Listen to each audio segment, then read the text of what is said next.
Hey guys, tonight we are going to slip back through time, walking softly over cobblestones that have felt the footsteps of emperors, merchants, and sleepy bakers. Imagine yourself stepping into ancient Rome at first light, the sky just beginning to soften from black to a pale wash of gray and pink. The air carries the faint coolness of the night, mixed with the smell of smoke from bread ovens already burning. In a few hours, this place will be a roar of voices, clattering carts, and arguing senators. But right now, it feels like the city itself is yawning awake. You take a breath, realizing that if you were actually here, you probably wouldn't survive this for long. Between the questionable sanitation, the lack of antibiotics, and the occasional runaway ox cart, history is not as cozy as it sounds. So before you get comfortable, take a moment to like the video and subscribe, but only if you genuinely enjoy what I do here. And I'd love it if you dropped your location and local time in the comments. Knowing where in the world you're listening from is one of my favorite things. Now dim the lights, maybe turn on a fan for that soft background hum, and let's ease into tonight's journey together. The stones beneath your feet are uneven, worn by centuries of hooves and soles. They're not like the smooth modern sidewalks you're used to. They're more like a rumble strip designed to make your ankles complain. You trudge forward, noting how water from last night's storm has pooled in little dips, catching the dim light. Somewhere a rooster crows, though in Rome you quickly realize roosters aren't the timekeepers here, bakers are. Already, from down the narrow street, you smell the faint yeasty scent of bread dough sliding into ovens. You glance up at the surrounding buildings. They're taller than you might expect. Some insulae or apartment blocks rise up 4, 5, even 6 stories. The wood beams jutting from upper floors look just a little too fragile, as if they're one summer storm away from collapse. Historians still argue whether most of these early morning streets were filled with cheerful greetings or grumpy silence. What is certain, though, is that this is not the grand marble Rome from postcards. This is a city of shadows, laundry lines, and uneven alleys that funnel you toward wider plazas. You walk a little further, and the first sound of hooves clopping over stone reaches you. A mule cart trundles by, its wheels groaning. The driver doesn't look half awake. He's hauling amphorae of olive oil. So if he spills one, the street could become the slipperiest skating rink in history. A quick historical fact here. Roman roads were so solidly engineered that many still exist today, outlasting empires, religions, and several shoe trends. The stones you're walking on could survive longer than your Wi-Fi router ever will. As you step aside to let the cart pass, you notice a curious little shrine wedged between two buildings. Romans loved their shrines. They built tiny altars to household gods, known as lares, and they weren't above putting one right next to a bakery or tavern. Someone has left a garland of wilted flowers and a smear of what might be yesterday's stew as an offering. A dog noses around it, tail wagging hopefully. You can't help but think, good luck, pup, those gods might not share. Further along, the city grows louder. A few shops begin opening shutters, and the smell of onions and herbs drifts out from a cook preparing his day's stew. The stew, or pulse, was the staple for many Romans. Basically, a thick porridge of grains with whatever you could toss in. And here's your quirky tidbit. Some recipes included garum, that famous fermented fish sauce. Imagine soy sauce, but fishier, saltier, and capable of emptying a room if the lid wasn't tight. Romans loved the stuff, while you might politely decline. The cobblestones lead you into a broader street, and here, space finally opens up. Rome doesn't feel cramped anymore. Instead, columns rise in the distance, shadows stretching long in the morning light. You pause and take in the architecture, the mixture of Greek-inspired elegance and sheer Roman practicality. It's beautiful, but it also looks a bit like someone mashed together several different Pinterest boards without quite matching the colors. Still, you can't help admiring it. Around the corner, a woman sweeps her threshold with brisk strokes, sending dust into the street. She pauses to give you a once-over. Romans were curious about strangers, especially if your toga, or let's be honest, your jeans, looked unusual. She shrugs, returns to sweeping, and mutters something under her breath that might be a prayer or just a comment about lazy neighbors.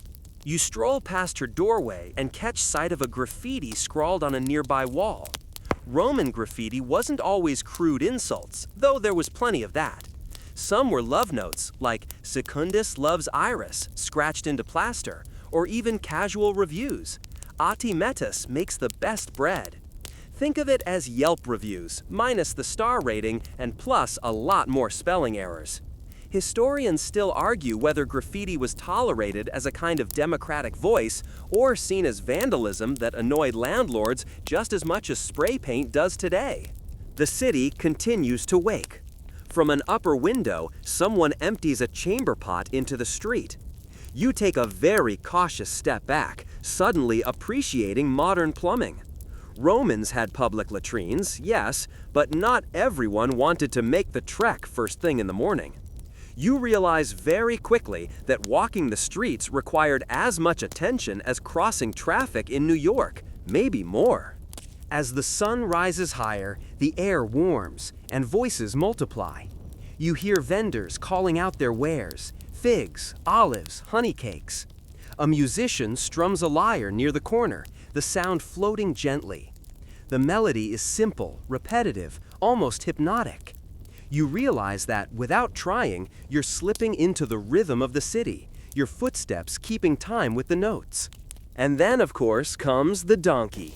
He ambles out from an alley, ears twitching, eyes half closed, dragging behind him a cart stacked high with firewood. You step aside again, wondering how often pedestrians in Rome had to dodge these beasts. Quirky fact, donkeys were so common that they even had their own protective deity, Epona, a goddess of horses and donkeys, beloved by working people. You smile at the thought of a donkey goddess, picturing statues adorned with carrots instead of flowers. The cobblestones carry you toward a small square where a fountain burbles faintly. Children already cluster around it, scooping water into clay jars. A man rinses his hands, splashing the coolness over his face. The sound of water in a busy city is calming, almost like white noise, cutting through the chatter and the clatter. You dip your fingers in briefly, feeling the refreshment. And yes, a quick historical note, Roman aqueducts brought this water from miles away with stunning precision. Some aqueducts dropped only a few inches over many miles, yet delivered steady streams into the city. That level of engineering is enough to make your high school geometry teacher tear up with pride. As you stand there, the city begins to stretch fully awake. You notice torches being extinguished, replaced by the bright light of day. The walls glow golden, rooftops shimmer with dew, and smoke rises lazily from chimneys. A dog barks somewhere, answered by another across the square. Rome feels alive now, the hum of a hive buzzing in every direction. And yet, there's still a sense of calm in your steps. You're not rushing, not bargaining with vendors or jostling for space in the forum. You're simply wandering, noticing the small details, the cracks in marble, the creak of wood doors, the way the city smells of smoke, bread, and humanity all at once. It's not glamorous, but it's strangely soothing, like being part of a centuries-old lullaby. You keep walking, slowly, letting your feet carry you deeper into Rome's heart.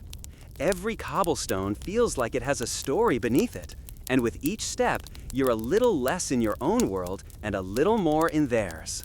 You leave behind the quiet cobblestones and follow the growing swell of voices toward the center of the city.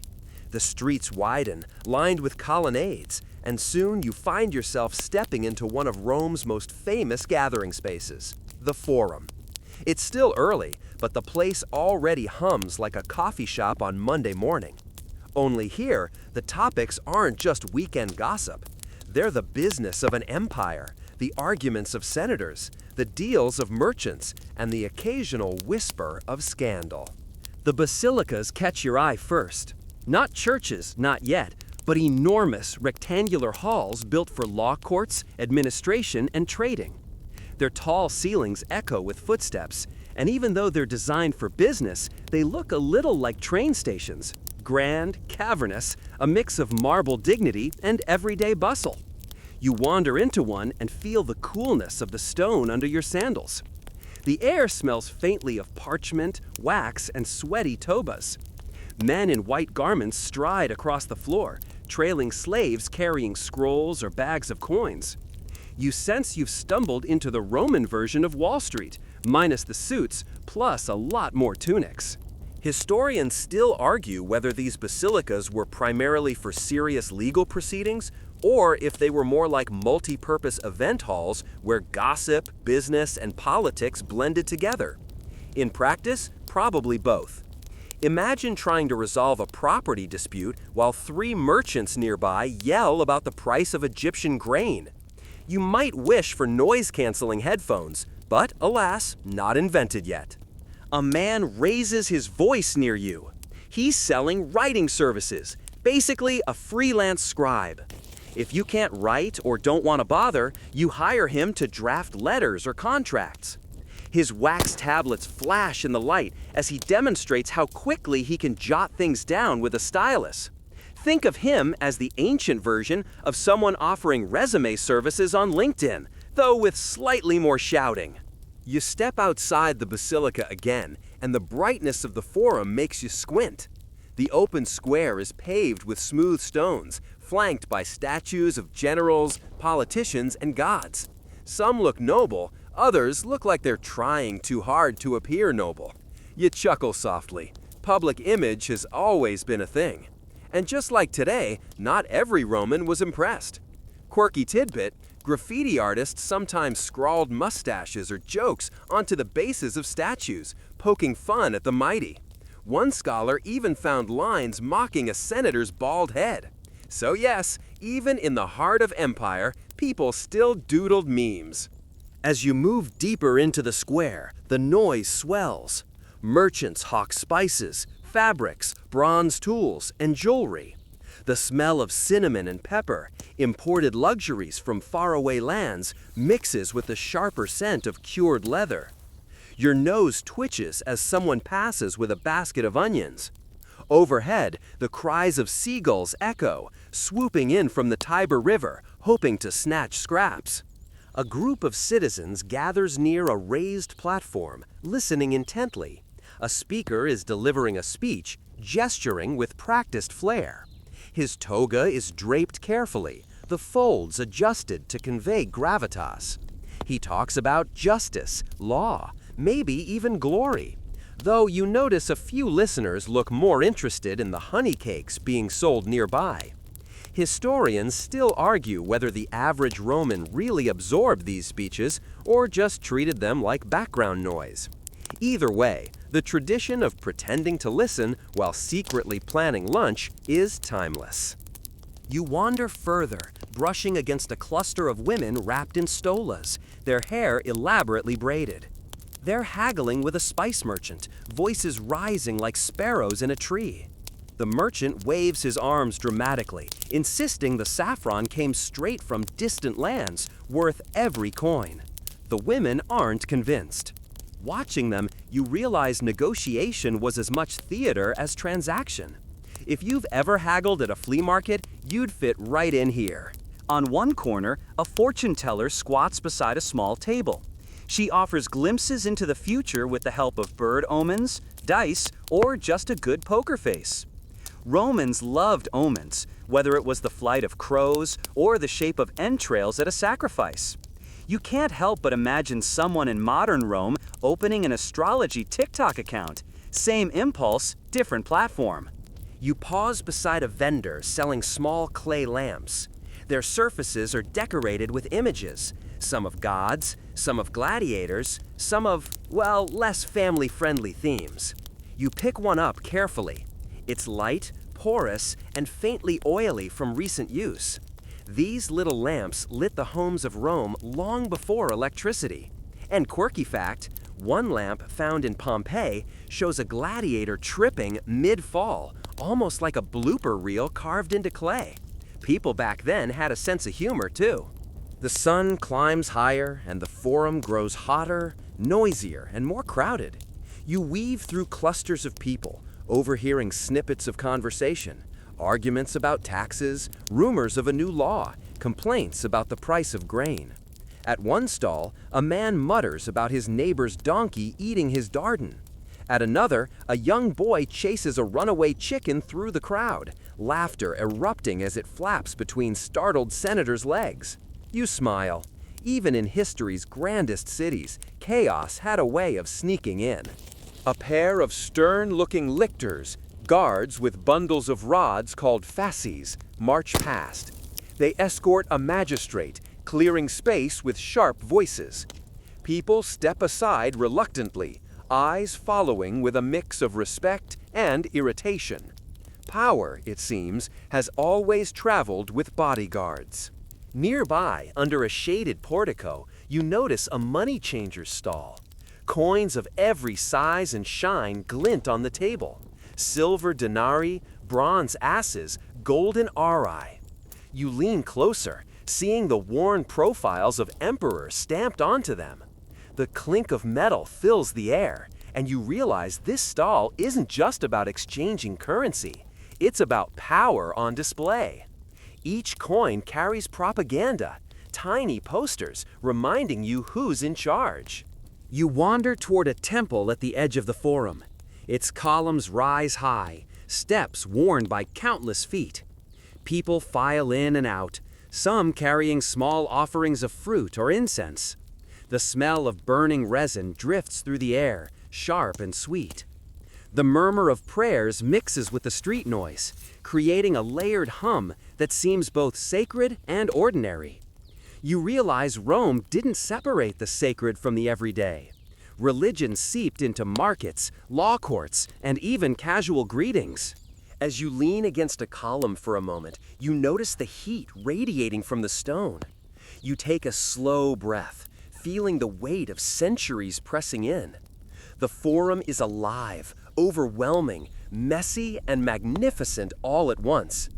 You imagine yourself coming here daily, not as a tourist, but as an ordinary Roman, buying bread, gossiping with neighbors, or pretending to care about the magistrate's latest decree.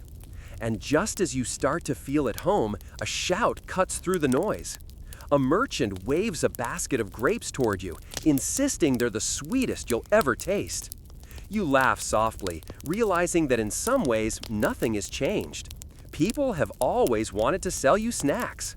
You turn slowly, letting your eyes sweep across the square one last time. Statues, stalls, voices, prayers, arguments. It's all here, compressed into one buzzing space. The forum isn't just a marketplace or a political hub. It's the living heart of Rome, beating steadily beneath the marble and dust. Your feet carry you forward again, away from the forum's bustle, toward the marble steps of nearby temples. The path feels like it's pulling you deeper into the city's rhythm, where gods wait patiently for morning offerings, and pigeons, as always, ignore the boundaries of sacred and profane. You drift away from the marketplace chatter, leaving behind the tangled hum of gossip and business. The air shifts slightly as you follow the stone steps up toward the gleaming temples that crown the city's sacred spaces. Here, Rome puts on its best face. The marble columns shine white in the sunlight, veined with shadows, their capitals curling like unfurled leaves. You walk slowly, your sandals clapping softly on the stone, and for a moment you feel very small under the weight of so much carved grandeur. These temples rise everywhere, scattered across the city like reminders that the gods were always watching. You step up toward one of the grander ones, the temple of Jupiter Optimus Maximus on the Capitoline Hill. Imagine a building that dominates the skyline, columns thick enough that three friends could barely wrap their arms around one, and a roofline bristling with terracotta statues. The temple isn't quiet, though. Vendors cluster near the steps, selling incense and small figurines of deities. A priest yawns discreetly in the doorway, straightening his robes and adjusting his wreath. The gods may be eternal, but even priests have mornings when they'd rather stay in bed. You pause halfway up the steps, catching the faint whiff of smoke. Inside, you hear the crackle of fire as offerings are burned. A family kneels at the altar, laying down fruit and bread. Their son fidgets, sneaking glances at the pigeons strutting nearby. Historians still argue whether ordinary Romans felt genuine awe at these rituals, or if, like the boy, they sometimes just went through the motions. Perhaps, like attending a weekly chore, piety varied from heart-deep devotion to, let's get this over with so we can grab lunch. As you step closer to the threshold, the shadows deepen. The inside is dim, filled with smoke, flickering light, and the soft murmur of prayers. You notice the altar darkened with layers of soot. Somewhere in the gloom stands a colossal statue of the god himself, Jupiter, king of the gods, his gaze set forward as if he could squash you with a single thunderbolt. The space feels heavy, serious, almost theatrical, like stepping into a theater just as the orchestra begins tuning. You linger at the doorway instead of stepping in, because, let's be honest, you'd rather not test whether the king of gods approves of tourists. Instead, you watch as the priest tosses a pinch of salt into the flames. The fire hisses, and the smell of charred herbs drifts into the air. Just outside, pigeons coo and strut boldly across the steps, utterly indifferent to sacred ritual. And here's a quirky tidbit. Pigeons were sometimes used in augury, the reading of omens. The flight patterns of birds were studied by priests called augurs, who claimed the gods sent messages through feathers and wings. You glance at a particularly plump pigeon waddling dangerously close to a pile of figs and wonder what omen it might be sending. Probably, feed me. You step back down, deciding to explore smaller shrines scattered along the street. Some are tucked between shops, nothing more than niches in walls with tiny statues and offerings. You pause at one shrine dedicated to Mercury, the god of commerce and travel. Someone has left a coin, someone else a half-eaten loaf of bread. It feels oddly practical, like tipping the universe for safe business transactions. You wander further, toward the Temple of Vesta. It's circular, unlike most temples, and smoke curls from its hearth. The sacred flame here is tended by the Vestal Virgins, priestesses sworn to 30 years of service. They keep the fire burning at all costs, because if it ever went out, the Romans believed disaster would follow. Imagine that as your job description: eternal fire babysitter, with the fate of the empire depending on your shift schedule. Historians still argue how much political power the Vestals wielded, whether they were honored figureheads or quiet influencers working behind the marble curtain. Either way, people treated them with a mix of reverence and fear. You approach the temple's edge but don't enter. Ordinary citizens weren't allowed inside the inner sanctum, so you stand outside like everyone else, gazing at the smoke as it coils into the sky. It smells faintly of cedar and resin, warm and sharp. You close your eyes for a moment, listening to the hush that surrounds the temple despite the city's bustle. The flame flickers steadily, and you can almost imagine centuries of hands carefully tending it. From there, your feet carry you toward a less solemn sight, a shrine to Fortuna, goddess of luck. Her temple is busy. People stream in with coins, little clay figurines, or written pleas scratched on wax tablets. One man tosses in a handful of beans, muttering under his breath, as if bribing destiny itself. You can't help but smile. Apparently, even in ancient Rome, people wanted a shortcut to good fortune. Quirky fact: Fortuna shrines sometimes had spinning wheels, an early version of the Wheel of Fortune concept, showing how luck could turn at any moment. You half expect someone to shout, "Spin again!" A little further down the street, you pass shrines that feel almost casual. A small altar to household spirits sits next to a bakery, decorated with garlands of garlic and onions. The baker clearly doesn't trust the gods to protect his bread without a little reinforcement. You step closer and notice a faint chalk drawing on the wall beside it. Perhaps a child's attempt at sketching a god, or maybe just doodling while waiting for mom to finish shopping. The gods of Rome feel both massive and intimate, everywhere and yet approachable. One moment you're staring up at Jupiter's towering statue, the next you're giggling at a clay figurine of Bacchus stuck in a tavern corner. It's religion woven into every crevice of daily life, less like a distant Sunday service and more like an ongoing conversation you can't escape. You pause again, watching a small procession move slowly down the street. Musicians play pipes and drums, a priest walks at the center holding a statue of a goddess, and citizens follow carrying baskets of offerings. The air fills with rhythm and incense smoke. Children dart alongside, trying to keep in step. Someone laughs, someone coughs as the incense billows, and the whole thing feels more like a parade than a solemn ritual. Historians still argue whether Romans themselves drew strict lines between devotion and festival, or if, to them, the two were always intertwined. As the procession disappears around a corner, the city resumes its regular hum. You're left standing in the sunlight, blinking as your eyes adjust after so much shadow and smoke. You realize that temples here aren't just stone and statues. They're stages where Rome performs its identity daily, blending awe, habit, and the occasional bored priest stifling a yawn. You take one last look at the nearest temple steps.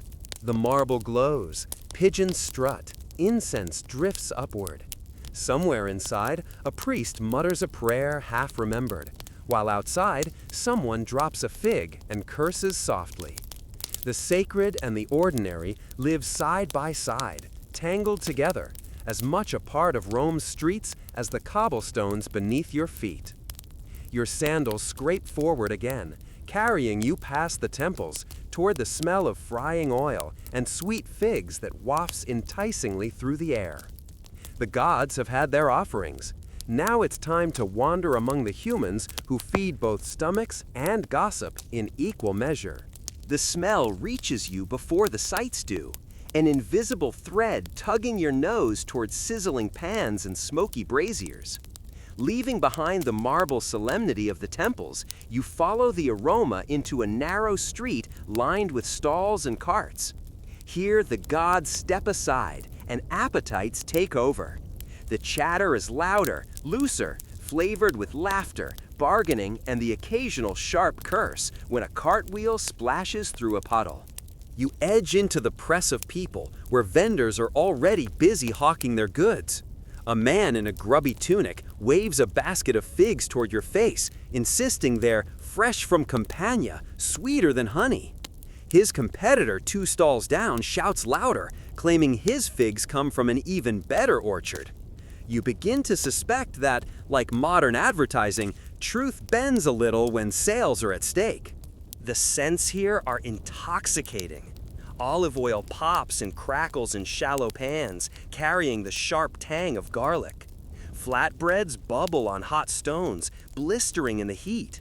Somewhere nearby, fish sauce, yes, that infamous garum, gets ladled into a pot of stew, sending up a salty, sour cloud that makes you wrinkle your nose. You tell yourself you'd get used to it eventually, though deep down, you're not so sure. Historians still argue whether street food in Rome was considered respectable dining or merely a last resort for those who couldn't afford kitchens at home. What is clear is that most ordinary Romans relied heavily on these vendors, since many apartment blocks didn't allow cooking fires for fear of the whole building going up in flames. So, grabbing a hot snack from a stall wasn't a guilty pleasure, it was daily survival. A woman carrying a basket bumps into you as she heads toward a spice stall. She apologizes quickly, then immediately begins haggling with the seller over cinnamon sticks. Spices are expensive, imported from far-off lands, so the argument is heated. You notice how both speak with their hands as much as their mouths, gestures slicing through the air like punctuation. If you've ever watched Italians argue over parking spots, you recognize the energy instantly. You pass a cart piled high with amphora of olive oil. The vendor demonstrates the purity by pouring a golden stream into a shallow bowl, letting the sunlight catch its sheen. He dips a crust of bread into it and offers you a taste. The flavor is rich, smooth, almost peppery. You nod appreciatively, though you also realize you're now morally obligated to buy a jar. Or, in this case, an amphora you could barely carry home. Clever marketing, even 2,000 years ago. Nearby, another vendor slices cheese, its sharp smell cutting through the air. He pairs it with olives, handing out small samples to anyone who lingers. Children hover nearby, pretending to be fascinated by the olive pits just to score a free bite. The vendor pretends not to notice, rolling his eyes but smiling anyway. At the next stall, something stranger catches your eye, a jar labeled with care. The vendor explains it's a cosmetic cream, crocodile dung mixed with oil, used as sunscreen.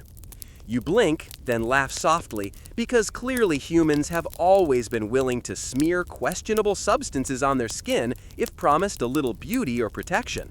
Remember this moment, because later in the baths, you might recall it with a shudder. Quirky tidbit, some Roman women also used lead-based makeup, which, of course, wasn't exactly dermatologist approved.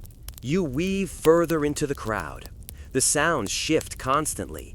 Metal knives clanging against wooden boards, vendors chanting prices, donkeys braying in protest as their carts are unloaded. The air is thick, part delicious, part questionable. You breathe it in anyway, because this is Rome alive, at its hungriest and most human. At one corner, you spot a thermopolium, the Roman equivalent of a fast food joint. It's a small counter built of stone with jars of food sunk into its surface. The owner ladles out steaming stew into clay bowls, serving workers who slurp quickly before heading off to their jobs. The stews are hearty, lentils, grains, maybe a chunk of salted pork if you're lucky. You imagine this scene replaying thousands of times a day across the city. If you've ever grabbed a burrito bowl on your lunch break, congratulations! You've just participated in a 2,000-year-old tradition. Historians still argue whether Thermopolia had a reputation as seedy joints or were just normal eateries. Some evidence suggests they weren't exactly where senators dined, but for the average worker, they were indispensable. You lean against the counter for a moment, watching spoons clink against bowls, steam fogging the air. The warmth of it, the simple satisfaction, feels timeless. Moving on, you nearly trip over a small cart pushed by a boy no older than 10. He's selling honey cakes, round, sticky, golden with sesame seeds sprinkled on top. The sweetness perfumes the air, a welcome break from fish sauce.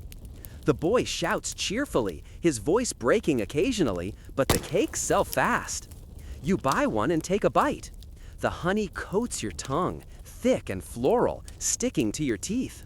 For a moment, you forget the uneven stones beneath your feet and just savor the taste. Down another alley, you notice a cluster of men gathered around a wine stall. Amphorae are tilted carefully, filling small cups with deep red liquid. The men clink their cups together, laughing at some crude joke you can't quite catch. Roman wine is strong, but almost always diluted with water. It's considered barbaric to drink it straight. One man, already swaying a little, clearly didn't get the memo. His friends drag him off with good-natured groans.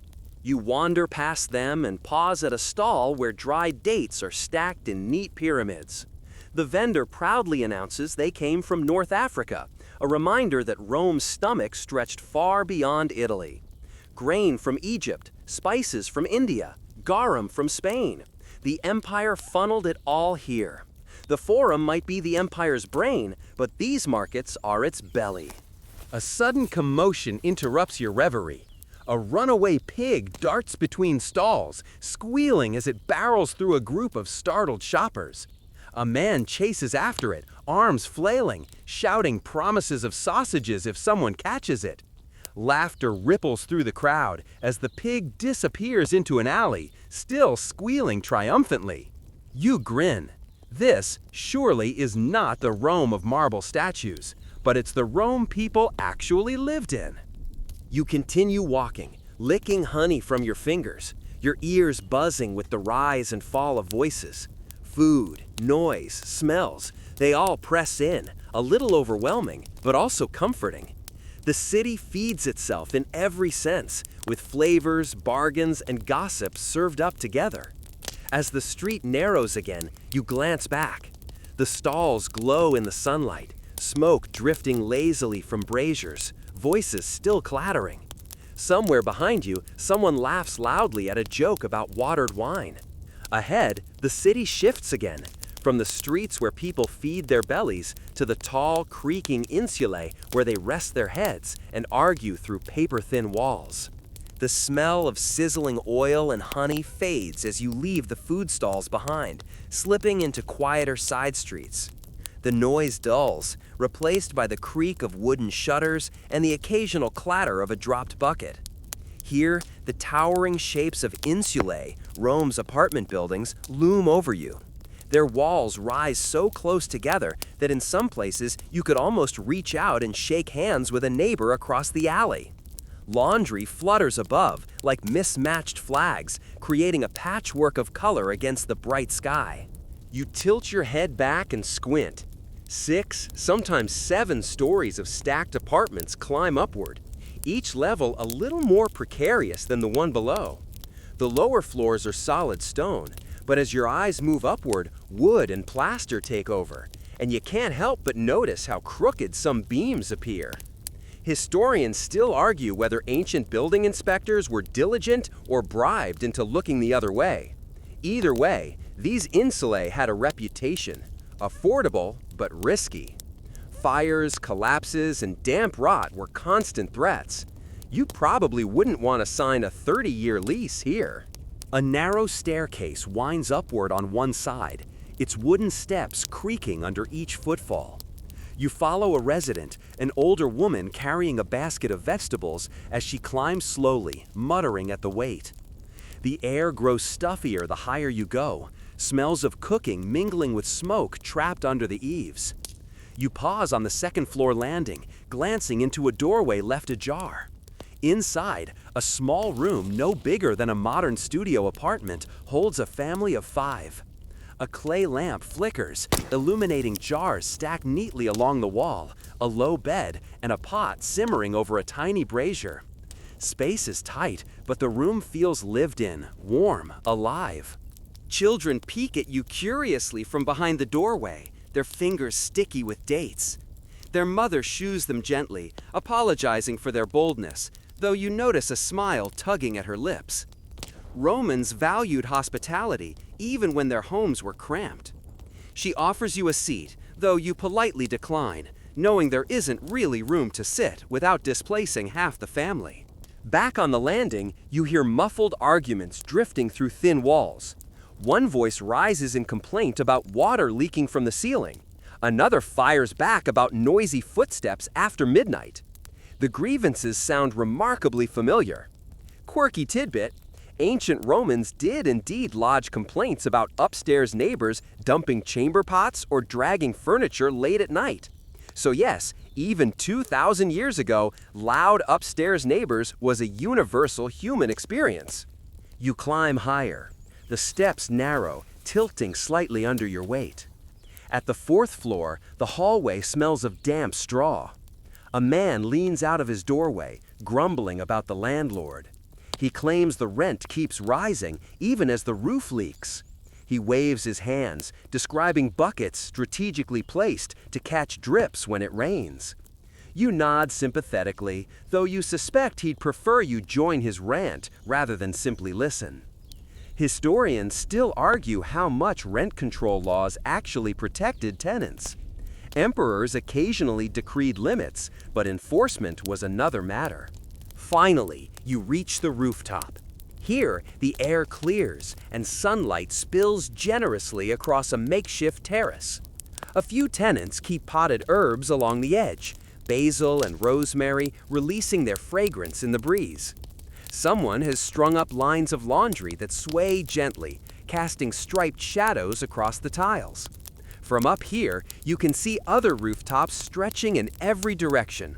Rome's patchwork of insulae, tiled roofs, and curling smoke. You sit for a moment on the warm tiles, catching your breath. Below, you hear the faint rhythm of daily life. Vendors shouting, carts creaking, children squealing in play. Up here, though, there's an unexpected calm. A boy chases a cat across the rooftop, both of them weaving between baskets of drying figs. A woman leans on the parapet, gossiping with a friend across the gap between buildings.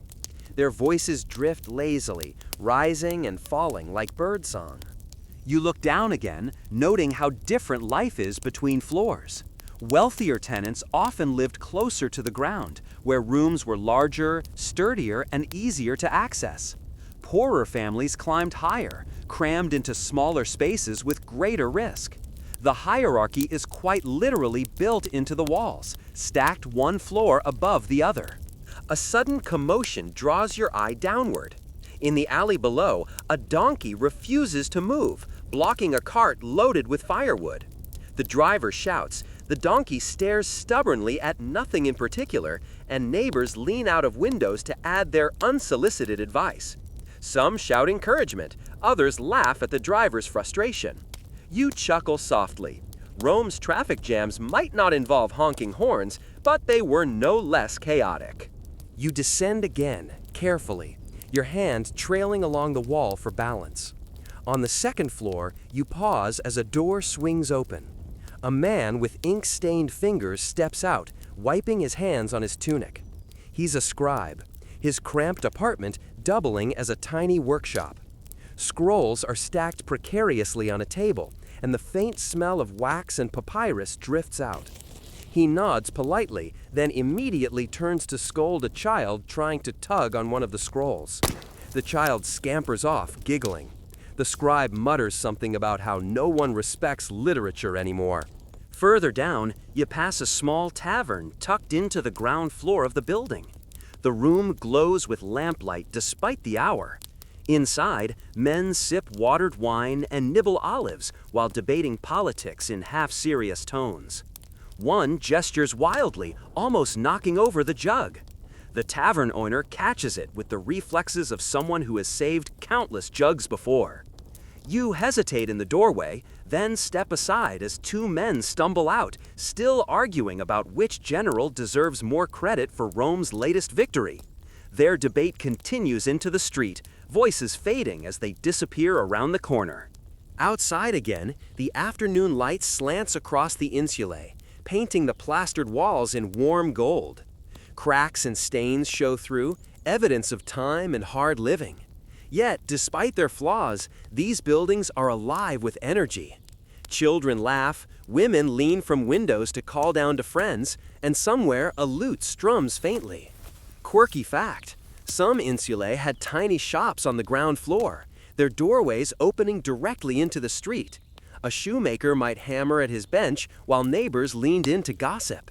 Imagine a strip mall fused into an apartment block, with shoes, bread, and gossip all available within 10 steps.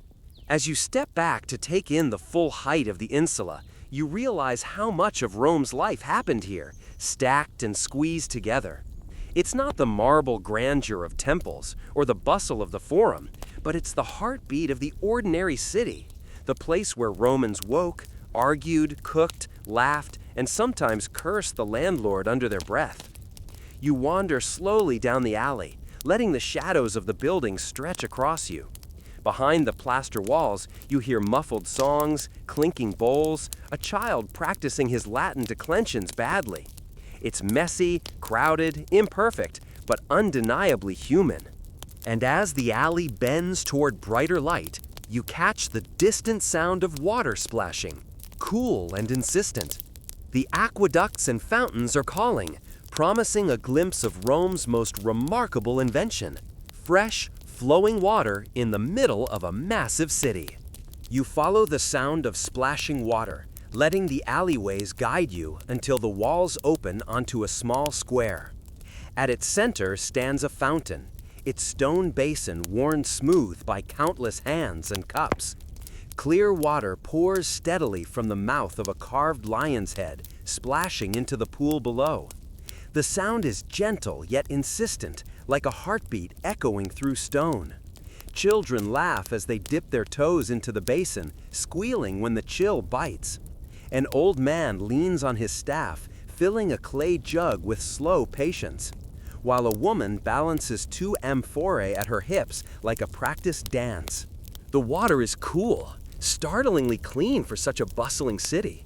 You crouch and trail your fingers through the flow.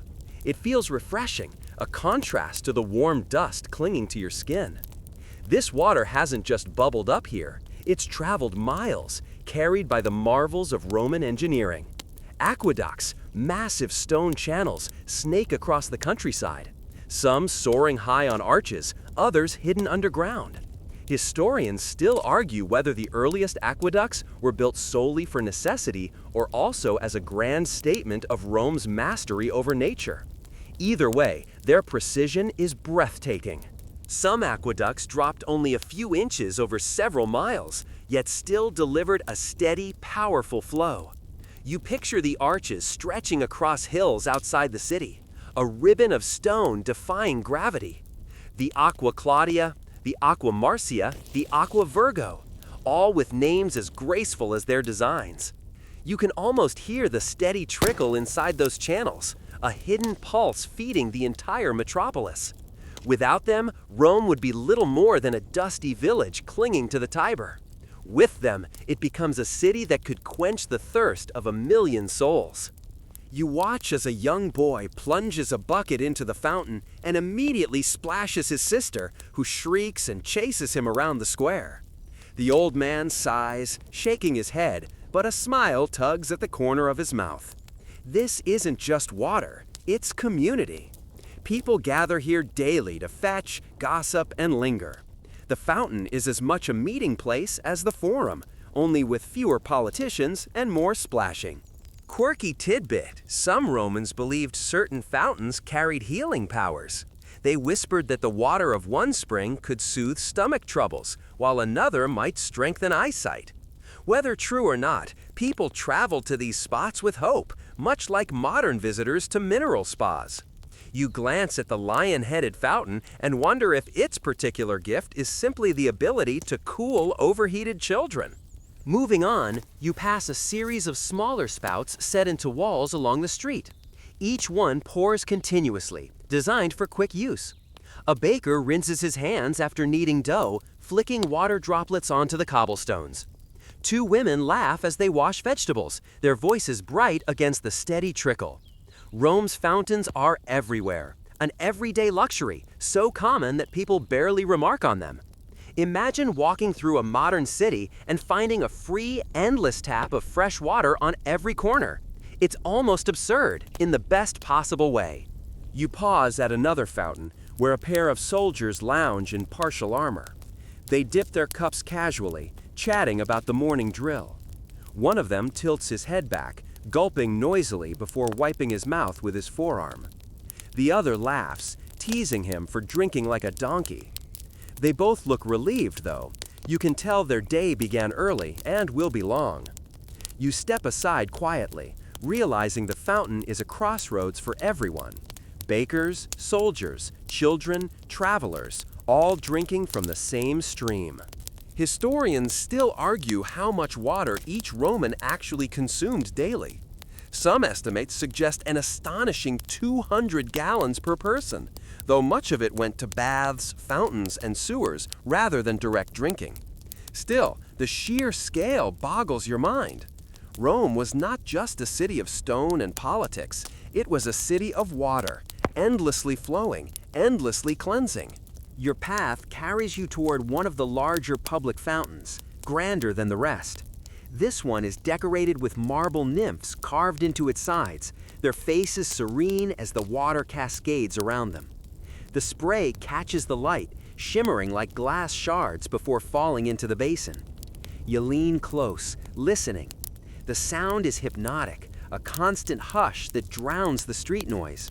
You realize how soothing it must be for residents, like an ancient white noise machine humming in the background of daily life. A man in a toga stands nearby, lecturing his friend on the superiority of Roman aqueducts over Greek wells. His voice rises with pride, practically vibrating with patriotism. His friend nods politely, though you suspect he's more interested in the figs he's snacking on. Pride in waterworks, it seems, could run as deep as the channels themselves. You take a sip from the fountain using your cupped hand. The water tastes clean, metallic, with a faint mineral tang. You swallow slowly, grateful. For a moment, it feels like the city itself is sharing something essential with you, a quiet intimacy beneath the noise of empire. As you step back, a woman adjusts her amphora, balancing it expertly on her shoulder before disappearing into the crowd. You marvel at her strength, imagining carrying that weight daily up narrow staircases into the insulae. Water might be plentiful in Rome, but it wasn't delivered to individual apartments. Every drop had to be carried, bucket by bucket, shoulder by shoulder, up those creaking stairs you climbed earlier. Suddenly, you appreciate the fountains not just as marvels, but as anchors of daily labor. You wander further, following a street that slopes downward. Soon, you hear the rush of water louder than before. At the base of the slope, a public fountain spills into a trough where animals drink.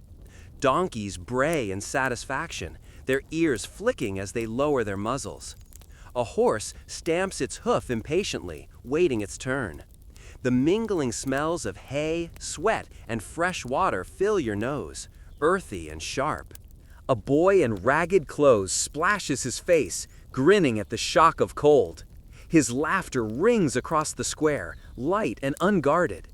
You realize that for all the grandeur of aqueducts, fountains, and engineering triumphs, this is what water truly means: relief, laughter, the simple joy of being cooled on a hot day. Quirky fact, some aqueducts even supplied private gardens and decorative fountains for the wealthy. In their courtyards, water trickled over marble basins purely for pleasure.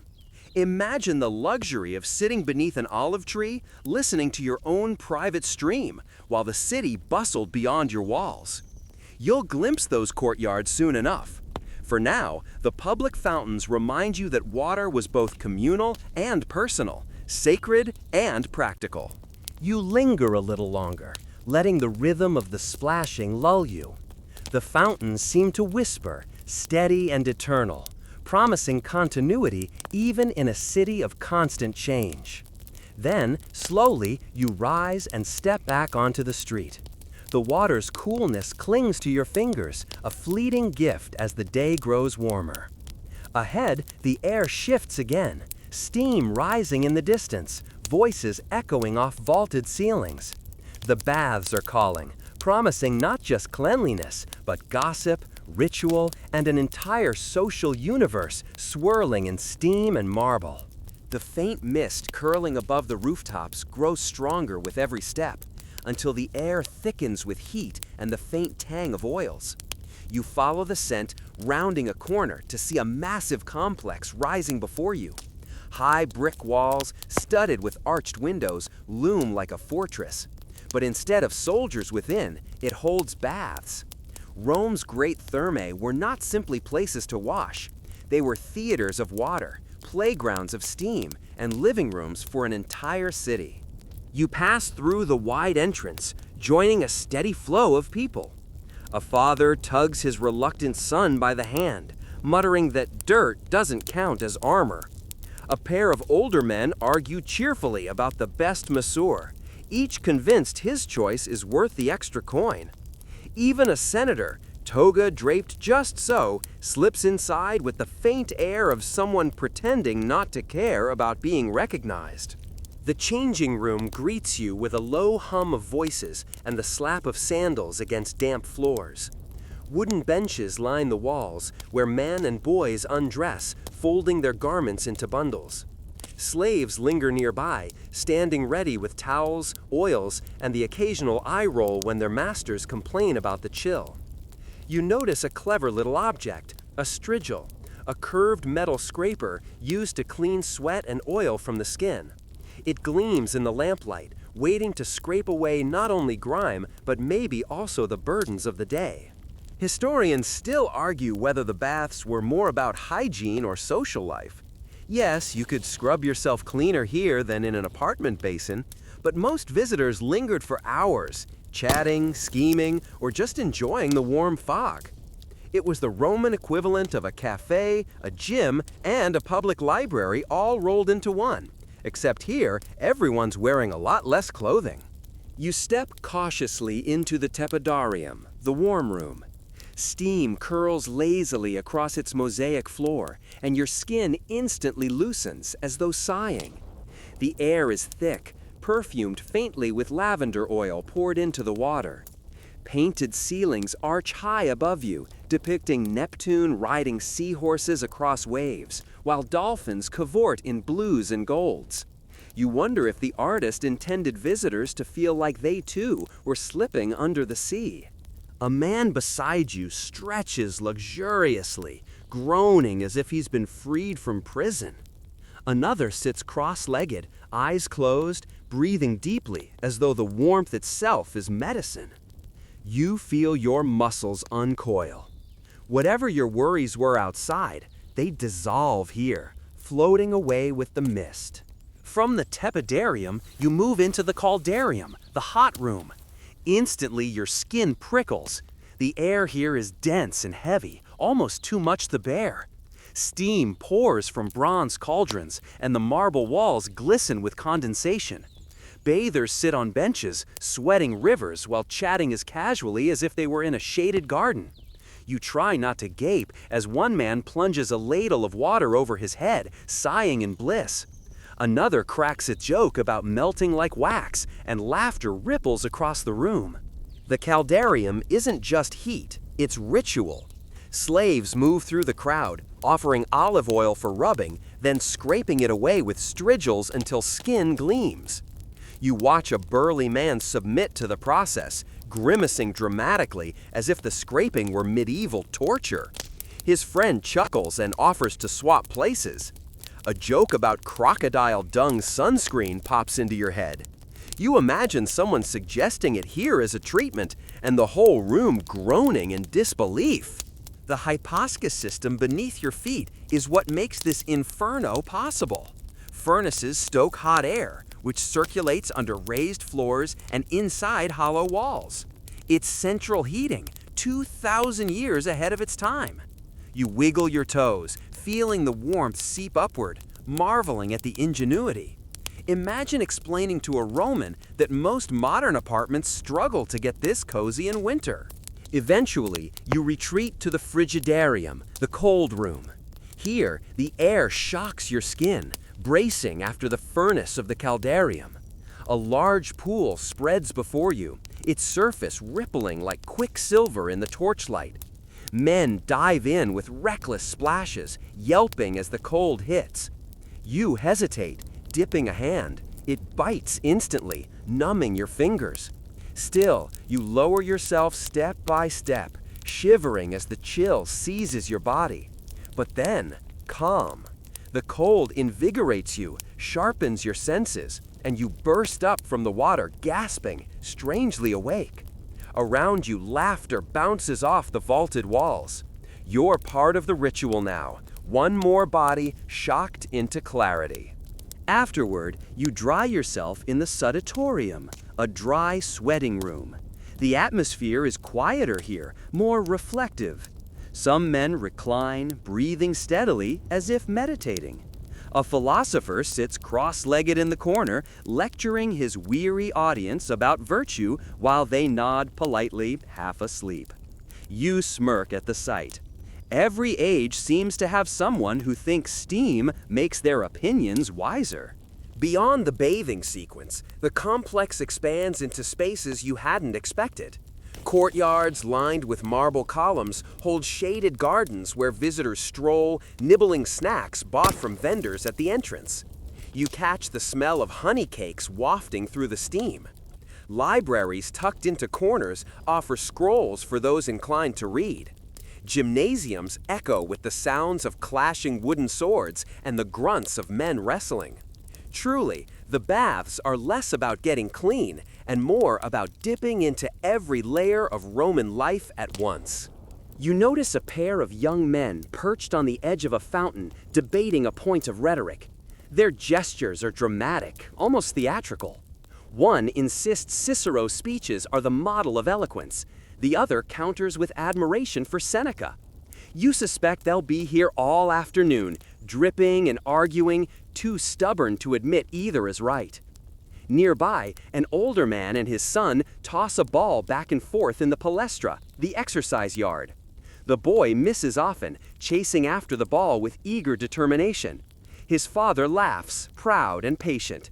It's a simple scene, but you feel its warmth. Rome wasn't all senators and soldiers. It was also parents teaching children to play. Historians still argue whether women commonly used the larger public baths or had separate facilities at different hours. Some evidence suggests mixed use at times, though the details remain hazy. For now, you imagine the echoing halls filled with a shifting tide of voices, layered with the same laughter, gossip, and sighs of relief regardless of gender. As the day wears on, the crowd swells. You overhear whispers of business deals struck in the steam, political promises sealed with a handshake over olive oil, friendships renewed as easily as sweat wiped away. The baths are an equalizer of sorts. Senators and cobblers share the same waters, at least for a few hours. It's impossible not to marvel at this blending of classes, even if social hierarchies remained ironclad outside. Finally, you step back into the open air, the sun warming your damp skin. The street noise feels sharper now, less muffled than the hush of steam. You glance back at the great walls of the bath complex, still humming with voices and water. Rome without its baths would feel incomplete, like bread without salt. They were daily rhythm, public square, and sanctuary rolled into one. As you walk away, your body feels lighter, your mind quieter, almost lulled by the ritual. The memory of water clinging to skin will stay with you for hours. Ahead, you catch sight of soldiers polishing armor, their bronze glinting in the sun. The discipline of the legions waits just around the corner, as steady and imposing as those stone arches of the aqueduct. The warm haze of the baths still clings to your skin as you drift back into the streets, steam replaced now by the sharper gleam of sunlight. Ahead, you hear the scrape of metal on stone, a rhythmic rasping, steady and purposeful. Rounding a corner, you find them, Roman soldiers, their red crests bobbing as they polish armor in near-perfect unison. Bronze and iron flash as sunlight strikes the curved surfaces, dazzling enough to make you squint. A group of legionaries sits cross-legged on the ground, shields propped nearby like silent companions. One runs a whetstone down his gladius, the short sword rasping with each stroke. Another oils the leather straps of his lorica segmentata, making sure the plates don't squeak when flexed. The work is repetitive, even dull, but it carries a rhythm, like a chant without words. The discipline of Rome wasn't just in battle cries, it lived in these small rituals, the endless polish of gear, the ceaseless honing of blades. You linger nearby, pretending to admire the view of the forum's edge, but really you're eavesdropping. One soldier mutters about his sore feet. Another brags about how many cups of wine he downed the night before. Their centurion, standing nearby with arms crossed, lets them chatter but eyes everything with hawk-like focus. You get the sense that one wrong note, a laugh too loud, a strap too loose, and his voice would cut sharper than any sword. Historians still argue whether the typical legionary's life was mostly boredom or constant exertion. Evidence suggests both.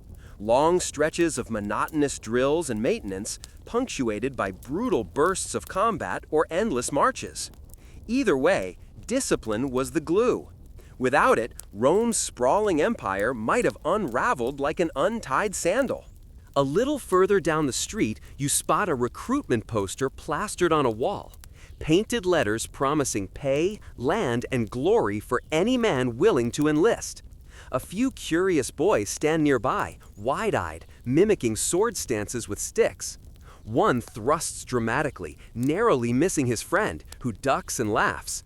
You can't help but smile. The allure of soldiering seems timeless, danger dressed up as destiny. Quirky Tidbit weren't just fighters. They built roads, aqueducts, and fortifications, essentially doubling as construction crews. Some even acted as police in the city, breaking up riots or patrolling streets. Imagine signing up to conquer Gaul and finding yourself fixing potholes in a Roman back alley. Not exactly what the poster promised. You trail the soldiers as they march off in formation. Their sandals slap the cobblestones in crisp unison, a sound both ordinary and intimidating. Civilians instinctively step aside, pretending not to stare, but sneaking glances all the same. Even in peacetime, legionaries carried an aura of power. They weren't just men in armor, they were the living symbol of Rome's authority. One soldier spots you watching and gives a sly grin, whispering something to his comrade. You suspect it's a joke at your expense, but the tone is light, almost playful. For all their discipline, legionaries were still young men, far from invincible statues. They laughed, grumbled, and probably rolled their eyes when superiors weren't looking. You turn down another street and stumble upon a small training yard tucked behind a barracks. Here, younger recruits sweat under the unforgiving sun, wooden swords clacking against each other. A centurion barks corrections, his voice sharp enough to cut stone. Shield higher! Step in, not back, again! The recruits groan but obey, sweat dripping into their eyes. You watch one boy wince as his partner smacks him square on the shoulder. The centurion doesn't flinch. Pain, after all, is just another lesson. You notice the sand under their feet, churn soft from countless drills. Each step kicks up small clouds, clinging to sweaty calves. The recruits are awkward, unpolished, but you can already glimpse the potential.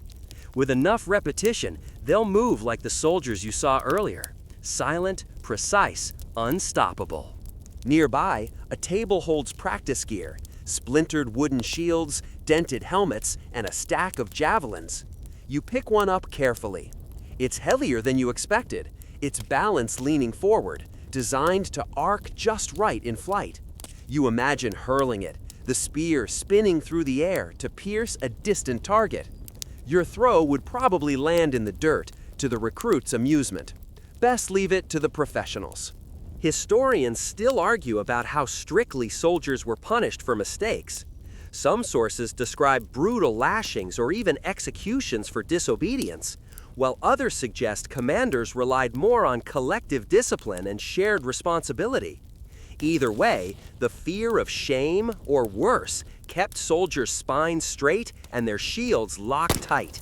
You step back into the main road, where two soldiers stand guard outside a magistrate's building. Their posture is impeccable, spears planted firmly, eyes fixed forward. Yet you notice one twitch his nose, clearly suppressing a sneeze. The other flicks a glance at him, the smallest smirk tugging at his mouth. Even statues, it seems, have to deal with dust. Passers-by lower their voices near the guards, though. A vendor pushing a cart of figs pauses, waiting until he's out of earshot before resuming his sales pitch. A mother tugs her child away when the little one tries to poke at a soldier's shiny greaves. Respect, mingled with a touch of fear, radiates in every interaction. Soldiers sometimes left graffiti on walls, doodling caricatures of officers or scrawling jokes. Archaeologists have found everything from crude drawings to witty one-liners scratched into stone. Imagine a centurion barking orders, unaware that someone etched "bossy pants" behind the latrine. Proof that even the mightiest army had its class clowns. The afternoon sun begins to dip, casting long shadows behind the soldiers as they patrol. Their armor glints less now, dulled by the softer light, but their presence still commands attention. You realize that Rome wasn't just built on marble and aqueducts. It was held together by men like these, disciplined, ordinary, extraordinary, all at once. As you move on, the street grows quieter. The clang of swords and barked orders fade into the distance. In their place rises a different sound, the dry crackle of papyrus, the murmur of scribes, the gentle shuffle of scrolls being unrolled. The scent of ink drifts faintly, tugging you toward stalls where knowledge itself is bought and sold. The libraries and scroll traders wait ahead, offering a different kind of power, words instead of weapons, persuasion instead of force. And you're just in time to wander through their dusty, sunlit aisles. You leave the disciplined clang of soldiers behind, following the quieter, almost reverent murmur of scribes and book dealers. The street narrows, and parchment-strewn stalls appear, stacked with scrolls tied neatly with leather thongs. You catch the faint scent of ink and wax seals, sharp and earthy, mingling with the dust of centuries compressed into delicate papyrus. Vendors lean over their wares, encouraging passers-by to pause, to touch, to indulge in the quiet magic of knowledge. A man with ink-stained fingers beckons you closer. He spreads a scroll across a low table, revealing rows of meticulous letters, beautifully aligned. You run your fingers just above the surface, not daring to touch. Some Romans believed that simply being near wisdom could sharpen the mind. Quirky tidbit, there were even charms said to enhance reading skills, usually little pieces of carved bone tucked inside scroll cases. Whether it worked or not, it certainly made the act of studying feel mystical. Historians still argue how widespread literacy truly was. While many claim that reading and writing were common among merchants and city dwellers, others insist the majority of Romans relied on oral traditions, hearing news and stories rather than reading them. As you look around at these scrolls and the careful hands handling them, you realize that both are probably true. Words traveled both through ink and through voice. A young scribe leans over a parchment, scratching in cursive letters while a client watches, nodding slowly. He dips his reed pen into a small ink pot, hesitating only briefly before committing to the next word. Mistakes are rare here. Papyrus is precious, and each slip could mean hours of wasted effort. You imagine the patience required, the calm focus, a kind of quiet meditation in itself. Nearby, a small group huddles over a wax tablet, tapping a stylus to record transactions or perhaps composing a quick poem. Children stand just behind, watching intently. Their eyes are wide, drinking in the motions, the scratch of ink against parchment, the faint smell of wax. These observers are the future keepers of knowledge, the next generation who might carry Rome's memory forward. You wander through the stalls, brushing past bundles of scrolls. Some are accounts, meticulously detailing grain shipments from Egypt, olive oil deliveries from Campania, or fish catches from the Tiber. Others are stories, epic poems, histories, and even personal letters that survived only because they were copied carefully, over and over, by hands that valued their permanence. You feel an unexpected intimacy with these words. It's as if voices from the past whisper directly into your mind. One vendor leans back, gesturing toward a bundle of scrolls. "Epic tales of Troy and heroes," he calls, though the line is more suggestive than insistent. The scrolls are carefully rolled, tied with faded ribbons. The ink barely faded, but still legible. You imagine settling somewhere quiet, unrolling one of these stories, letting the words float around you as you drift into thought. Stories have always been a form of solace, haven, and sometimes escape. The scribe's market is alive with sound, but it's a soft, murmuring energy rather than the shout of food vendors or the clatter of soldiers. Paper rubs against paper, Pens scratch. Soft footfalls shuffle on the dust-strewn floor. A quill squeaks slightly on wax. A dog barks faintly outside, and someone coughs behind a curtain. It's a city breathing gently through the lungs of knowledge. Quirky fact, Romans sometimes used shorthand systems for note-taking called Tironian notes, named after Cicero's secretary Tiro.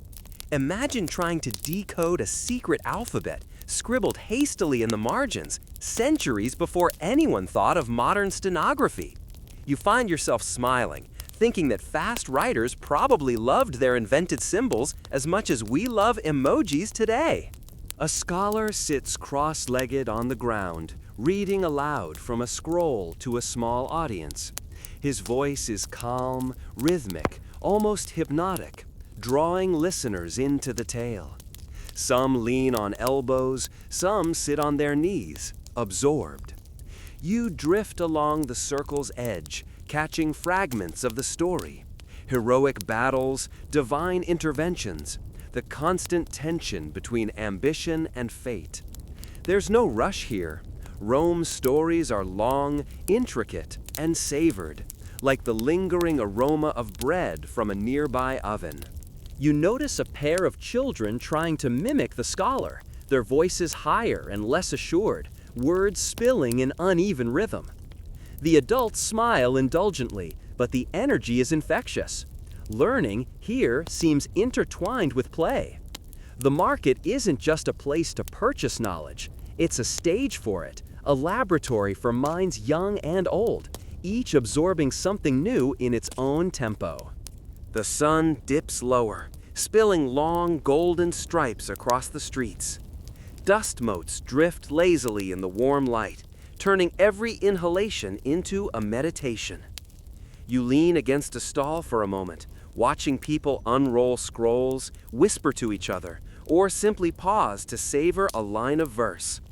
These are the rhythms of Rome, the rise and fall of voices, the delicate scratch of ink, the careful unfolding of human thought, preserved in papyrus and memory. In a quieter corner, you discover a small amphitheater-like nook where a single reader practices rhetoric aloud. His gestures are grand, arms sweeping as he emphasizes a point. You imagine listeners from centuries ago leaning in, captivated by the cadence and drama. Historians still argue whether oratory had more influence than written word in shaping public opinion, and standing here, you sense the power of both, intertwined seamlessly. Your fingers brush against a particularly old scroll, the edges fraying.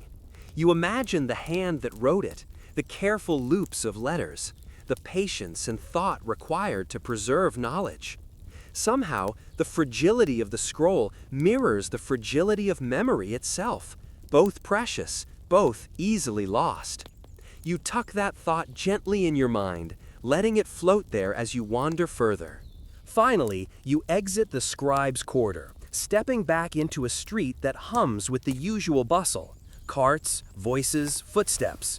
The air feels lighter, carrying the faint tang of ink and dust as you move onward.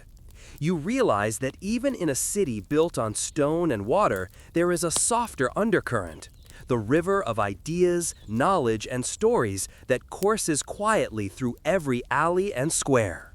Ahead, you notice the silhouette of the theater, its arches stark against the late afternoon sky.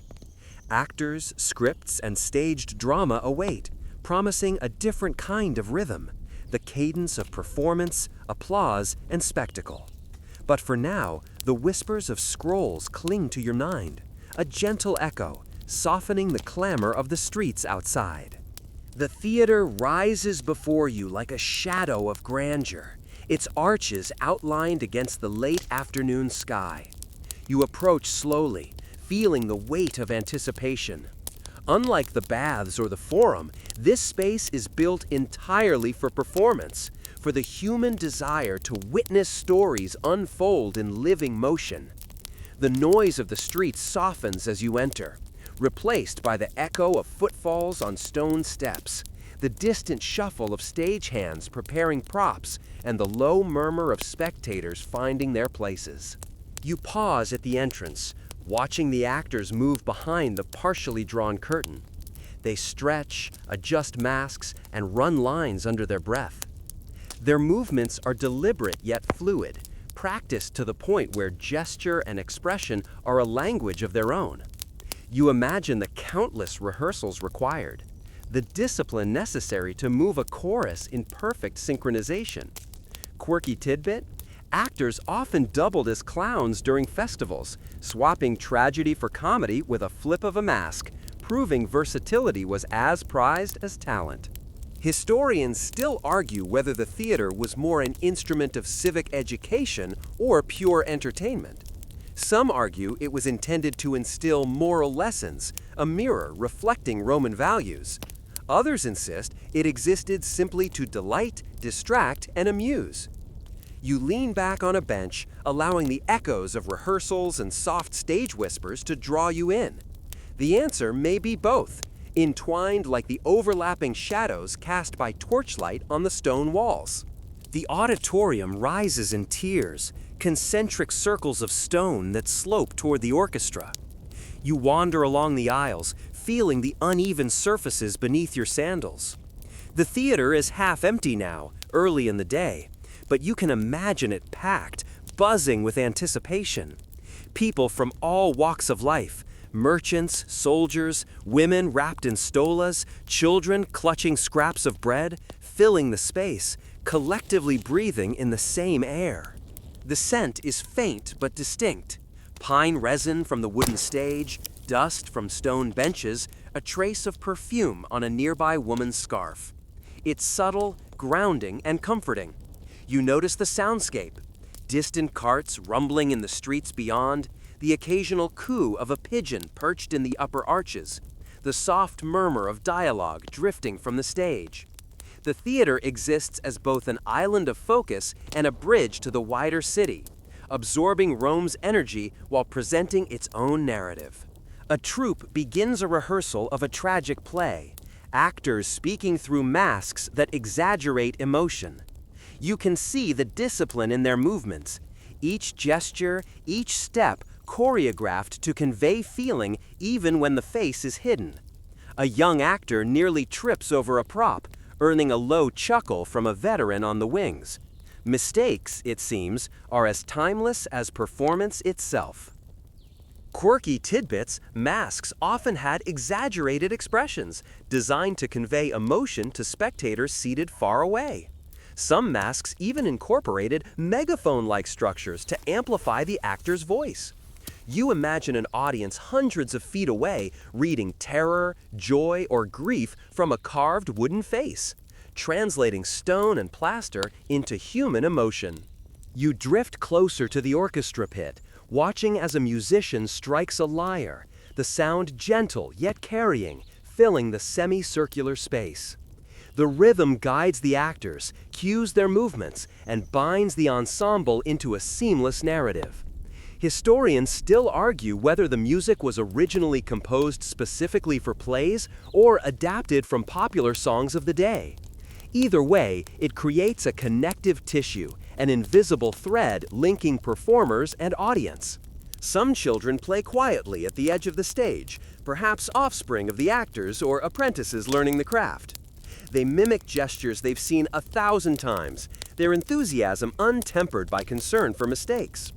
A small boy spins dramatically, pretending to fall, then springs back up, grinning. The adults smile indulgently. The repetition of rehearsal and performance has a gentle rhythm that shapes even the youngest participants. You take a slow seat on a bench near the middle, letting the stone press against your back. Your eyes wander across the tiers, noting carved inscriptions commemorating wealthy patrons or famous performances. Some seats are simple and functional, others are marble, polished by centuries of use. The theater is a layered world, reflecting both hierarchy and communal enjoyment, wealth and accessibility intertwined seamlessly. A stagehand passes, balancing a basket of props, swords, scrolls. One falls, clattering against the stone floor. The sound startles a nearby bird, which flutters in a tiny arc before perching again. You can't help but smile. Despite all the calculated artifice, the city and nature keep intruding in gentle, unpredictable ways. You notice an actor practicing lines silently, lips moving without sound, eyes darting toward the stage manager for cues. The concentration is mesmerizing, a meditation in motion. Quirky tidbit, actors sometimes carried small charms or amulets, believed to bring luck or enhance their voice. Whether superstition or comfort, it's another reminder that Rome's performance blended skill, ritual, and belief. The sun begins its slow descent, light slanting through the upper arches and casting long shadows across the floor. Dust motes dance lazily in the beams, highlighting the faint carvings in the stone. You let your gaze drift upward, imagining audiences long gone.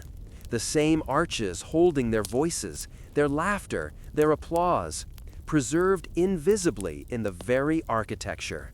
A rehearsal breaks, and the actors pause to adjust masks, drink from small clay cups, or catch their breath. The pause is calm, a lull in the storm of movement, and you breathe with them. The theater is alive not just in performance, but in preparation, in anticipation, in the quiet moments that connect the bustle of the city outside with the narrative unfolding within. You rise slowly, stepping toward the exit, glancing back at the stage one last time. Even empty, it radiates purpose. Stone, wood, masks, and music combine to create a world both ephemeral and enduring. Rome's stories live here in layers, in performance, in memory, in the faint echo that might carry through centuries. Outside, the city air is cooler, the distant clatter of carts and laughter returning. You walk along the street, thinking about the theater's power to captivate, to teach, to delight. Its rhythm is slow now, but it will crescendo again tomorrow, as it has for countless days. You carry the memory with you, a soft hum behind your thoughts, a reminder that human creativity, even in its grandest spectacle, always finds a gentle pulse. Ahead, the road curves, bringing you toward the edge of the city, where gardens and small villas promise a quieter glimpse of Rome's domestic life. Your journey continues, each step guided by curiosity and the soft cadence of the city itself. You follow the street as it slopes gently upward, leaving the bustle of the forum and theater behind. The air feels softer here, scented faintly with soil, herbs, and the distant tang of the Tiber. The buildings become lower, more domestic, with small courtyards tucked behind walls, each one promising a glimpse into private Roman life. You pause to notice the architecture, simple but elegant, plastered walls painted in muted reds and ochres, balconies supported by timber beams, and mosaics in doorways hinting at the wealth and taste of their inhabitants. A vine-laden pergola shades a small garden. You catch the faint aroma of rosemary, thyme, and basil, mingling with the scent of wet earth. Children play quietly under its branches, chasing one another with bare feet over cool stones. A cat slinks past, pausing to stretch on a sun-warmed patch of mosaic. Quirky tidbit: Romans often grew kitchen gardens in tiny courtyards, combining practicality with aesthetic pleasure, sometimes even cultivating small fruit trees in pots. You imagine stepping barefoot among these herbs, the scent rising gently with each careful movement. Historians still argue whether most urban Romans had access to such gardens, or if they were privileges of the wealthier classes. Evidence suggests small plots were surprisingly common, but the quality, size, and upkeep varied widely. Either way, the gardens offer a quiet retreat from the noisy streets, a private rhythm that contrasts with the city's public pulse. You follow a narrow alley, lined with low walls, toward a modest villa tucked between taller insulae. A marble threshold greets you, engraved faintly with the owner's initials. You step inside, and the sound of the city softens almost instantly.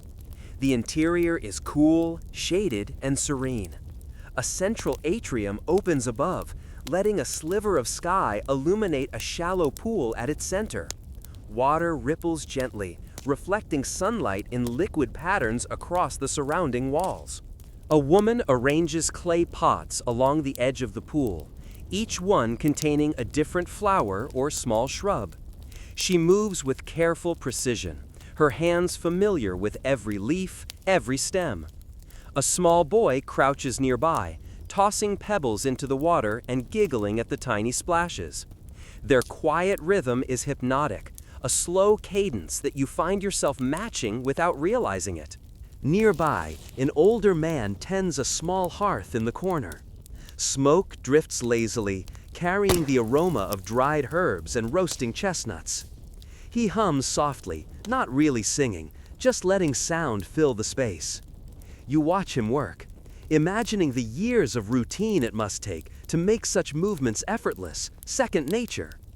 The house feels alive, not because of grandeur or wealth, but because of attention, care, and subtle daily rituals. Quirky fact: many Roman villas, even modest ones, had small spaces dedicated to household shrines or lararia. Tiny figurines of protective spirits watched over families, receiving incense, offerings, or simple gestures of respect each day. You notice one in the corner, a carved figure, partially worn, its presence gentle but unmistakable. It seems to nod approval at the quiet order of the household. You step further into the atrium, tracing the mosaic patterns underfoot. Each tile is arranged deliberately, geometric shapes, simple florals, and occasional depictions of birds or dolphins. The artisans who created these mosaics had no idea how long their work would be studied, admired, and lived upon. You marvel at the patience required, the slow accumulation of detail until the floor becomes art, narrative, and practical surface all at once. In a back room, you discover a small library, a modest collection of scrolls stacked neatly on wooden shelves. Some are poetry, others practical treatises on medicine, farming, or law. The scrolls have been handled gently, ink still dark and legible.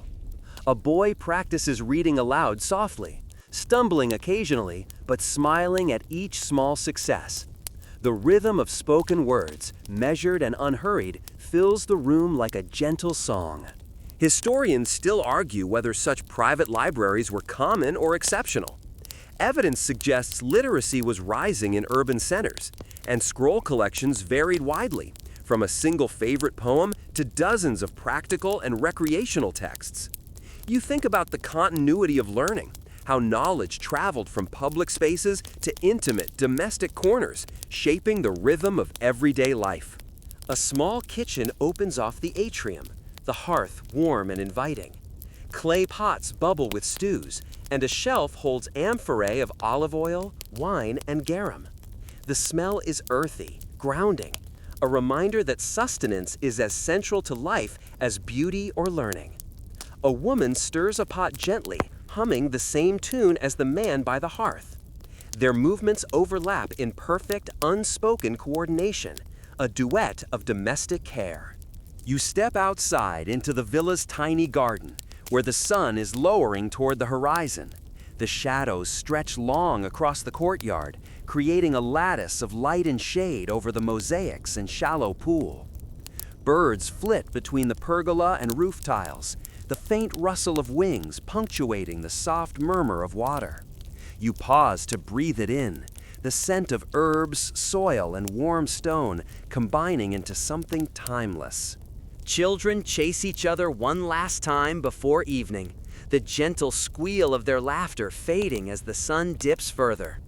A dog lies stretched across a cool mosaic, tail flicking lazily at a passing insect. The family gathers near the pool, silent together, enjoying the slow descent of light and temperature. There's a soft, collective exhale in the space, a gentle surrender to the day's ending. Quirky fact: Romans often decorated villa walls with frescoes depicting mythological scenes or idealized landscapes. In this modest home, you notice a painted vine curling up a wall, small birds perched on its branches, the image almost merging with the real plants. Art and nature exist here in a quiet harmony, each enhancing the other's presence. You sit on the edge of the pool, letting the cool water lap gently against your fingers. The rhythm of this domestic life, water, conversation, gardening, laughter, settles into your own breathing. The city outside continues its murmur, but here, the pulse is slower, softer, almost hypnotic. You realize that Rome exists in layers, the grand and public, the intimate and private, each rhythm feeding and reflecting the other. A breeze rises, carrying faint sounds from distant streets, the clatter of a cart, a merchant's half-forgotten chant, the distant splash of water from a fountain. They drift over the walls of the villa, softened, muted, almost like the city is whispering instead of shouting. You close your eyes briefly, allowing yourself to exist fully in this balance between private calm and public bustle. You rise gently, stepping toward the street again, leaving the villa behind. The aroma of herbs lingers faintly on your fingers, and the memory of the mosaics stays with you like a soft imprint on the mind. Ahead, the avenue widens, leading toward the river and the bridges that cross it, promising a glimpse of commerce, travel, and the quieter moments of Romans moving between the public and private spheres. The avenue widens as you leave the villa district behind, and you notice the Tiber's steady curve glinting in the late afternoon sun. Its water flows quietly but insistently, carrying with it the city's lifeblood, trade, travel, and the occasional gossip-laden passenger. Boats of various sizes drift along its surface, some laden with barrels of wine or sacks of grain, others carrying furniture, cloth, or even small livestock. You follow the riverbanks slowly, letting the gentle lapping of water against wood and stone set a rhythm for your steps. Along the quay, merchants call out softly to one another, offering wares and haggling over prices. A cart rattles past, piled high with fresh produce, figs, pomegranates, and grapes still dusted with the sun's warmth. You catch a whiff of fermented grape juice, tangy and sharp, mixing with the river's faint musk. Quirky tidbit, Romans sometimes used small boats not only for trade but for entertainment, hosting miniature feasts or impromptu poetry readings right on the water. Imagine drifting down the Tiber, listening to verses about gods and heroes while sipping wine. Quite the contrast to your average day of errands. Historians still argue how safe the river was for navigation, especially during heavy rain or spring floods. Some claim that accidents were frequent, while others suggest that Romans had developed surprisingly sophisticated river management techniques, including rudimentary locks and embankments. You notice low wooden piers jutting into the water, worn smooth by countless hands, and wonder how many voyages began or ended right here in these simple, sturdy constructions. A fisherman sits cross-legged on a narrow platform, lines dangling into the river. He hums quietly to himself, adjusting hooks and bait with practiced ease. Every now and then, a small fish twitches at the end of a line, and he plucks it out deftly before returning to his meditation-like routine. You pause to watch, noting how the flow of the river mirrors the steady rhythm of his actions, patient, repetitive, and quietly rewarding. Nearby, a small ferry boat rocks gently, transporting passengers across the river. A woman leans over the railing, her scarf trailing in the water as she peers at fish darting beneath the surface. A man beside her balances an amphora on his shoulder, keeping careful watch as they glide past wooden pilings. The crossing seems mundane yet intimate, a shared moment in the slow choreography of city life. Quirky fact, some Romans decorated their riverboats with carved dolphins or painted eyes on the prow, intended to protect against bad luck or angry river spirits. The superstition adds a delicate charm to the utilitarian craft, turning commerce into a ritual of protection and aesthetic pride. You smile as you imagine a boat captain murmuring a prayer while polishing a painted eye, hoping it keeps his cargo and passengers safe. A small market runs along the bank, stalls packed with clay jugs, textiles, fish, and baked goods. Vendors chatter with one another in low tones, occasionally calling out to attract customers. You drift past, letting your attention linger on the texture of the goods. The glaze on a jar, the rough weave of a sack, the subtle gleam of freshly caught fish scales. Each item tells a story of labor, skill, and the delicate balance between survival and commerce. You pause at a fishmonger's stall, where a young boy balances on a crate, tossing fish back and forth. The scent is sharp, but not unpleasant, the tactile immediacy grounding you. Behind him, a man sculpts slabs of ice, using them to keep the fish cool. You imagine the logistical challenge of preserving food in a city without refrigeration, marveling at the ingenuity embedded in every small step of daily life. Historians still argue whether fish from the Tiber were a staple or merely an occasional treat for the urban population. Archaeological evidence suggests that while the river teemed with aquatic life, many Romans preferred imported fish, preserved with salt, for flavor and social prestige. Still, seeing the children play and the fish glint in the sunlight, you realize that both local and imported seafood shaped the culinary rhythm of the city. You follow a narrow staircase leading down to a small wharf. Fishermen work with nets, their hands moving with practiced precision. Each motion is deliberate, almost meditative, revealing years of repetition and careful observation of tides and currents. One fisherman hums a soft tune, a lullaby of the river, while another barks instructions to a helper hauling in a particularly heavy net. The music and the labor blend seamlessly, a quiet symphony of rhythm and purpose. A merchant unloads a crate of amphorae filled with olive oil from a small barge. The clay jars are polished and stamped, ready for sale or trade. A cat winds between legs, hopping lightly onto the crates, perhaps looking for scraps. The entire scene feels orchestrated, yet effortless, a testament to the natural choreography of human and animal life along the river. Quirky tidbit, Romans sometimes used small floats decorated with colored reeds to mark fishing spots or territory along the river.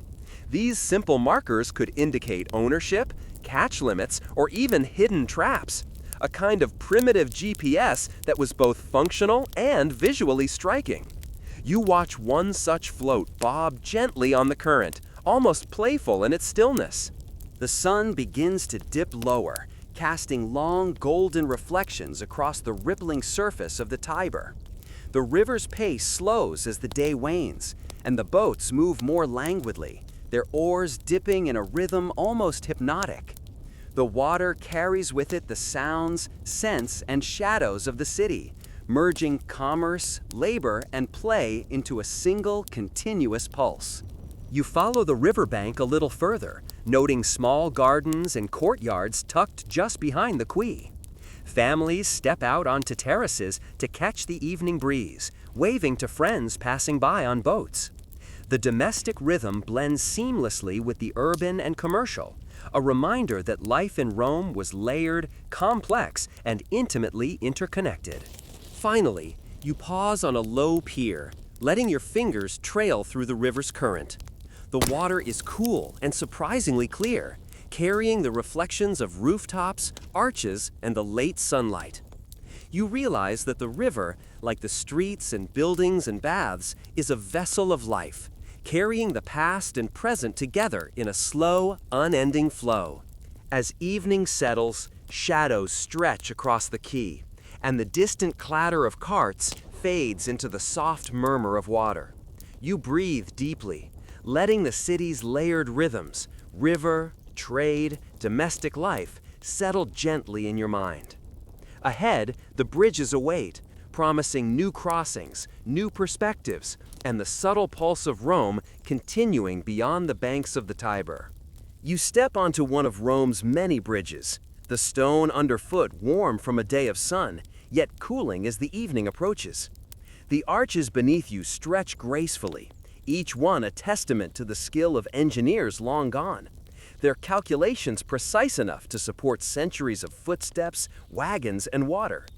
You pause to lean on the parapet, gazing down at the Tiber, which glints gold and silver in the fading light. The current moves steadily, a ribbon of liquid light winding through the city, carrying with it scents of the market, smoke, and distant herbs from rooftop gardens. Below, small boats drift lazily, oars dipping rhythmically, sending ripples across the surface.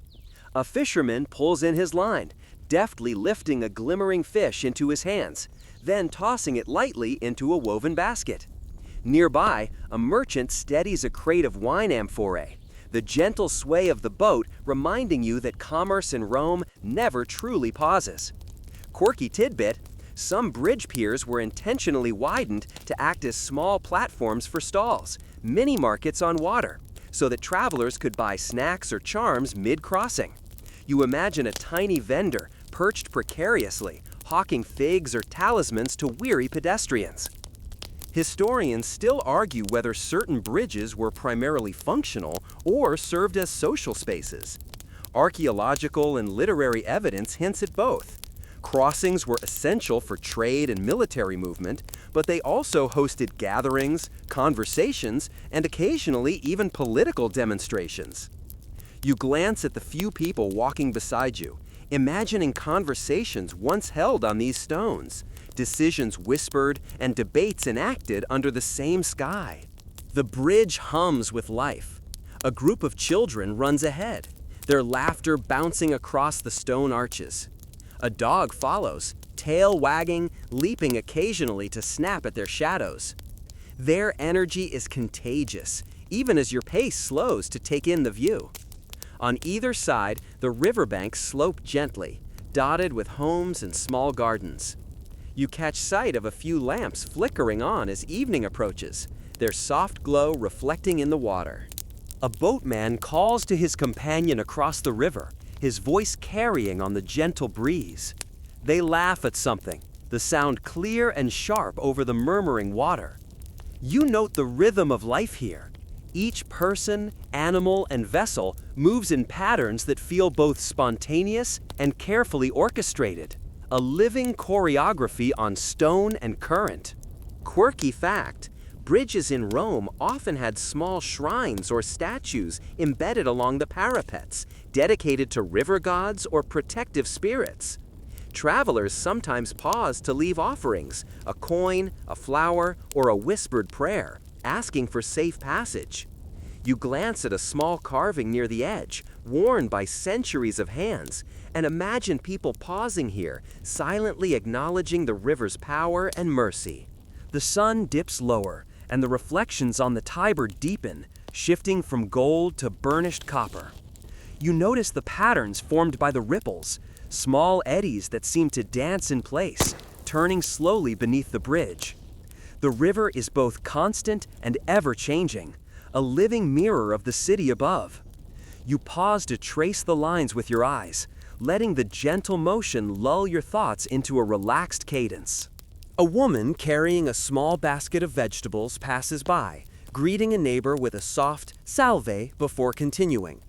The interaction is brief, almost imperceptible, yet it speaks volumes about daily life. The simple acknowledgement of community, the unspoken rhythm of civility that binds a city together. You realize that bridges are not just crossings, they are connectors, linking not just land, but people, routines, and stories. A small boy leans over the parapet, dangling a tiny net into the water, hoping to catch a glimpse of fish below. His mother steadies him, voice gentle, hands warm against his back.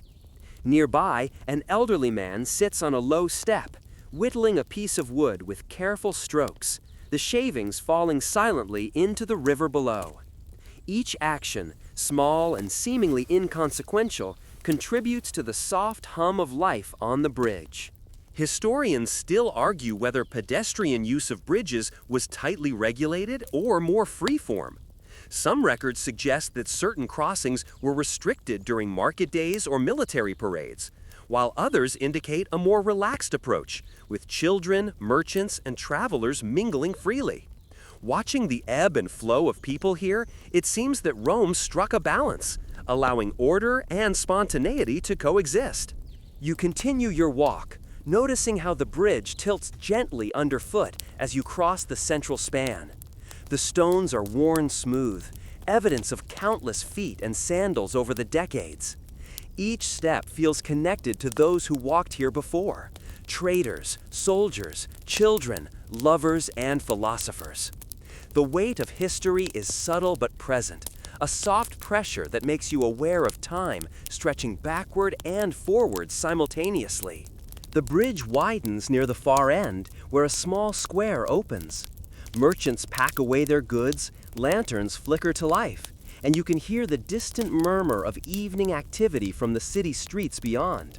You linger a moment, letting the soft glow of lamps reflect on the river, catching on ripples and casting moving shadows on the stone arches beneath. The Tiber carries with it the fading light, whispering stories of Rome's ceaseless flow, of lives intersecting and parting in quiet rhythms. Quirky tidbit: some travelers believe that tossing a small pebble into the Tiber while crossing could ensure a safe journey home.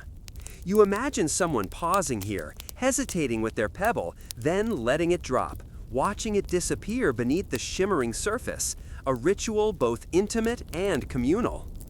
A gentle breeze stirs the river, brushing your hair against your face. The sound of water, soft and persistent, mixes with distant laughter and the shuffle of feet on stone. You notice how the movement of people, boats, and animals creates a layered texture of life, a subtle symphony that seems to pulse in tandem with your own heartbeat. You lean again on the parapet, letting the evening calm settle over you.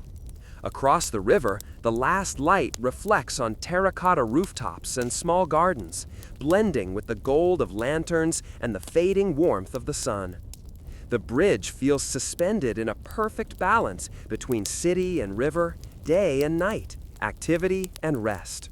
As you step down from the bridge and back onto the city streets, you carry with you the rhythm of the crossing, the gentle lapping of water, the murmur of conversation, the soft clatter of sandals. It lingers, subtle and soothing, a reminder of Rome's layered life, where commerce, domesticity, and nature intertwine seamlessly. Ahead, the streets promise more exploration: workshops, evening gatherings, and quiet corners where the city's pulse slows yet never fully stops. The streets beyond the bridge grow quieter as the evening deepens, lanterns flickering in doorways and along walls. The soft glow casts elongated shadows across the uneven cobblestones, making the familiar cityscape feel subtly transformed. You notice how the light interacts with the textures around you. The plaster of a building catches a golden hue, mosaics glint faintly, and the river's reflection reaches even into the narrowest alleys. There's a gentle hush to everything now, a slow exhale after the pulse of day.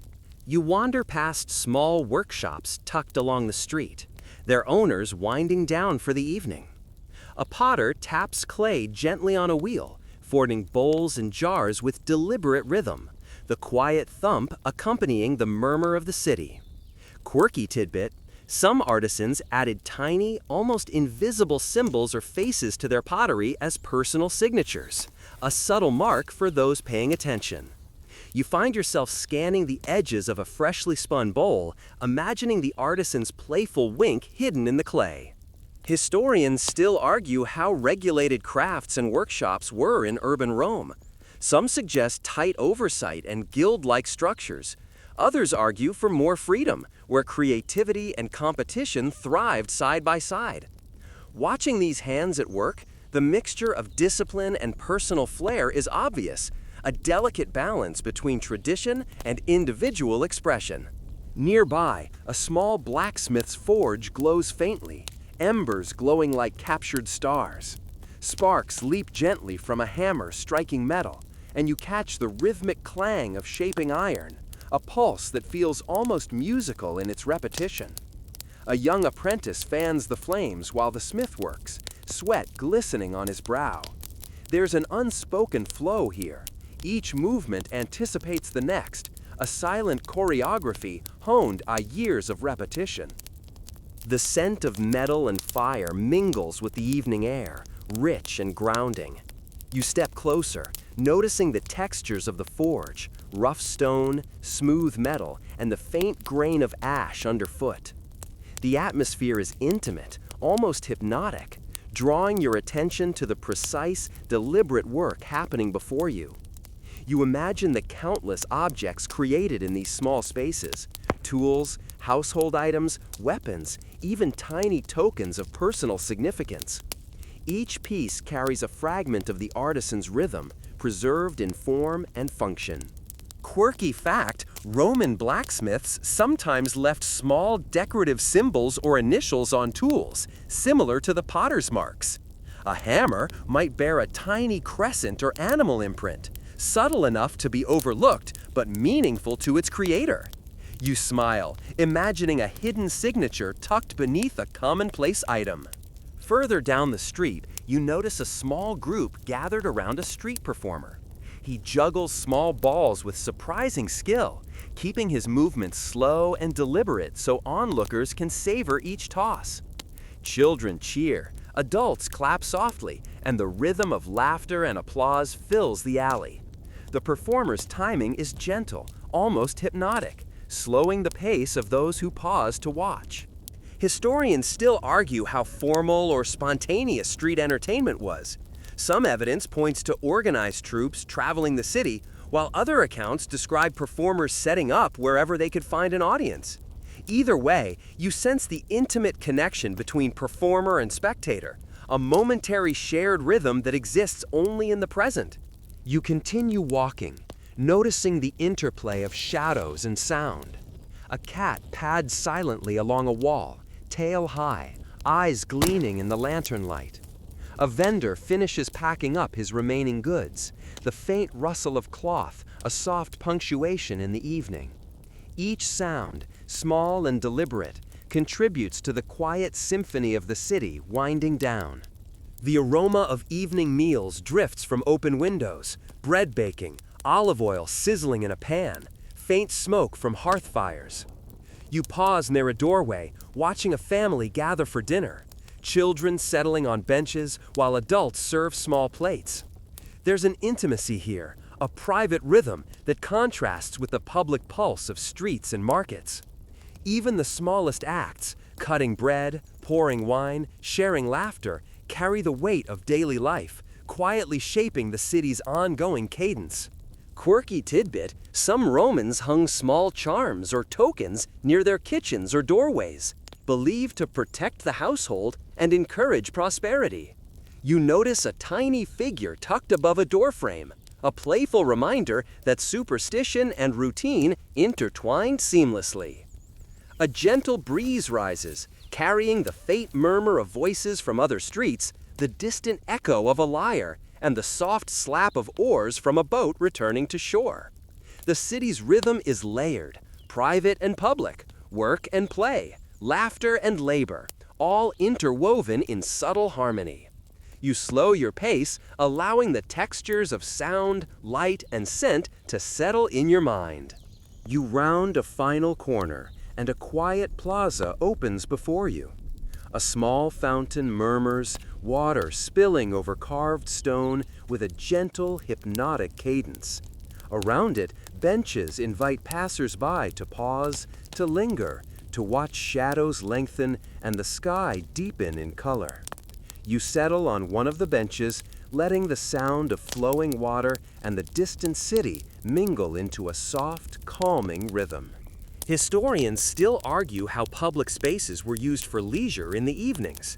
Evidence suggests a mix of formal gatherings, casual conversation, and solitary reflection, all coexisting in ways that feel both natural and deliberate. You sense this balance here, the plaza as a microcosm of the city itself, activity and quietude, social connection, and private meditation, all occurring seamlessly in shared space. As night falls, lanterns cast pools of warm light, illuminating mosaics, cobblestones, and the faces of late strollers. You feel the city's heartbeat slow, yet continue beneath the surface. A gentle thrum that will persist through darkness until the next dawn. The bridge, the river, the baths, the theater, the streets, all have contributed to a layered, continuous rhythm that is both tangible and ephemeral, anchored in human life and memory. You lean back, eyes tracing the stars emerging in the clear evening sky, the soft murmur of water, the faint laughter from distant alleys, the gentle glow of lamps around the plaza. The city feels suspended in a delicate balance, a moment captured between day and night, motion and rest. You realize that each street, each courtyard, each riverbank has its own cadence, yet all harmonize into the timeless rhythm of Rome. The city has settled into a softer rhythm now. The streets are quieter, lanterns glowing gently in doorways, casting pools of warm light onto the cobblestones. The distant hum of the Tiber is steady and calm, a slow pulse that guides your steps as you wander. Even the occasional cart or late passerby moves with restraint, as though respecting the city's collective exhale. You feel it too, a gentle easing of thought and muscle, a softening after the activity of day. You pause near a quiet piazza, the fountain at its center murmuring soothingly. Water cascades over smooth stone, the gentle trickle mingling with the rustle of leaves and the soft murmur of distant voices. Children have long gone home, leaving the square to the evening breeze. A cat curls in a sun-warmed corner, blinking lazily in the dim glow of lantern light. Quirky tidbit, some Romans believed that fountains were small conduits to divine spirits, so tossing a pebble or whispering a thought into their waters was considered a tiny act of connection with the gods. You imagine the city's residents, over centuries, offering silent wishes to these very stones. Historians still argue how much the average Roman participated in such rituals. Some suggest these were widespread everyday practices, while others propose they were symbolic gestures performed by the pious or curious. Either way, the soft ritual of evening reflection has endured, a quiet heartbeat threading through the city's life. You follow a narrow alley that leads toward a row of private homes, each illuminated by flickering oil lamps. Their warm glow hints at hearths within, families gathered, quiet conversations, and shared meals.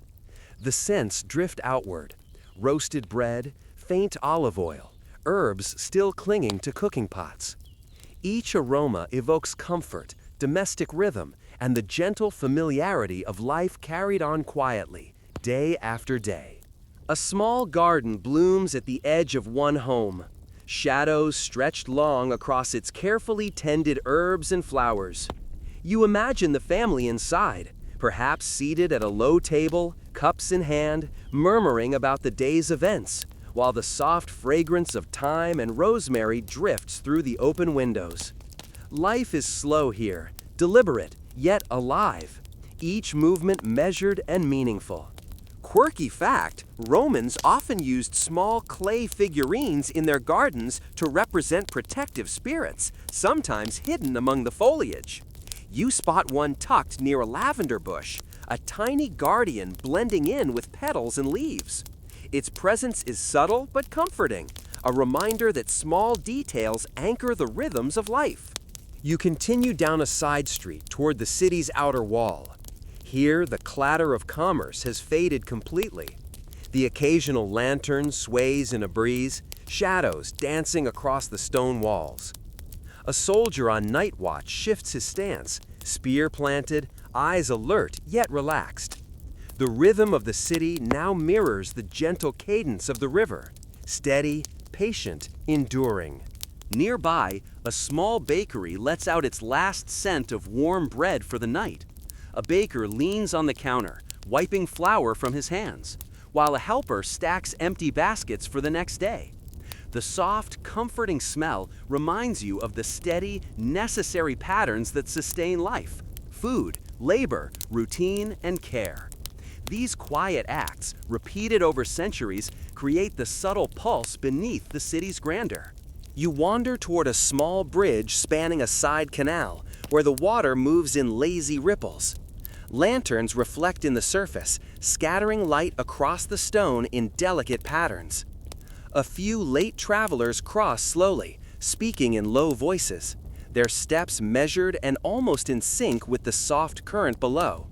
Quirky tidbit: some bridges were adorned with tiny plaques marking historical events or donations from wealthy citizens, a blend of memory and function that anchored both past and present in the same stone. Historians still argue how many Romans actually paused to notice these details versus simply crossing in routine. Whether consciously or not, the bridges carry stories, gestures, and memories across generations, a quiet continuity that shapes the city's rhythm just as much as commerce or ritual.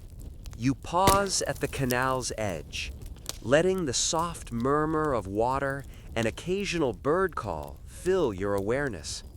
A breeze carries the faint scent of herbs from nearby gardens and the distant aroma of wood smoke. The city feels vast yet intimate, layered with private and public rhythms, each feeding into the other. The soundscape is hypnotic: water, wind, distant laughter, and the soft murmur of footsteps on stone. As night deepens, you find a quiet courtyard tucked between buildings. The walls are painted in soft ochres and reds, warm against the cool night air. A small fountain murmurs gently in the center, and shadows stretch long and soft across mosaics that glimmer faintly in lantern light. You sink onto the edge of the fountain, letting the rhythmic trickle of water synchronize with your breathing. The city feels suspended in a moment of perfect calm. You close your eyes briefly, recalling the day's journey. The baths, the soldiers, the scribes, the theater, the villas, the Tiber, the markets, and the quiet domestic streets. Each scene contributes a gentle layer to the city's pulse, overlapping rhythms that echo in your mind. Quirky tidbit: Romans often placed small tokens or charms near fountains or thresholds as good luck for the night, a subtle continuity linking generations. You imagine tiny hands placing coins or pebbles centuries ago, a ritual mirrored now in your own reflective pause. The city exhales with you, a soft, collective hum that soothes rather than demands. You feel the day's observations settle, each sound, scent, and visual texture embedding in memory as a gentle rhythm. The streets, river, fountains, and homes breathe in synchrony with your own calm heartbeat. Slowly, you rise, stepping back into the alley and toward the main street. Lanterns cast elongated shadows, and the city glows softly in the gentle moonlight. The pulse of Rome is quieter now, almost imperceptible, yet present in every detail. The water trickling from fountains, the distant footfalls, the hum of life continuing even in the absence of activity. You carry these rhythms with you, a soothing cadence that lingers as your journey through the city draws to a close. The night embraces the city fully. Lanterns flicker, windows glow faintly, and the murmur of the Tiber continues. The streets are emptying, and the subtle orchestration of life, water, wind, footsteps, soft voices, slows to a lullaby of Rome itself. You feel yourself drifting in step with it, the gentle pulse guiding thoughts toward rest. Now imagine the city slowly exhaling with the evening breeze. The cobblestones cool beneath your feet, and shadows stretch across walls like delicate fingers brushing the earth. The fountains murmur in the distance, their water weaving soft patterns in the lantern light. A cat curls on a sun-warmed patch of stone, unmoving, content. The smell of herbs, bread, and smoke floats lazily, blending into a comforting rhythm. You take a slow breath, letting the layered cadence of the streets, river, and courtyards fill your awareness. The city is still alive, yet in a gentle, hypnotic way. Each soft sound, the ripple of water, a distant laugh, the shuffle of a night watchman, echoes lightly in your mind, creating a lullaby composed over centuries. You can feel the pulse of Rome beneath these whispers, the rhythm of everyday life, repeated countless times, yet always slightly new. Your footsteps slow naturally, your shoulders relax, and your thoughts drift like leaves on the Tiber. Even the smallest details, a pebble skipped across a fountain, a lantern flickering in a window, the scent of rosemary from a garden, become invitations to let go, to sink into the calm night. The city wraps you in its timeless cadence, reminding you that the world continues, steady and unhurried, and that it is safe to rest. As you settle quietly, the layers of Rome's streets, sounds, and scents mingle into a single soothing rhythm. Let it carry you, soft and gentle, as your mind unwinds and the city whispers you towards sleep. End of script. Sweet dreams.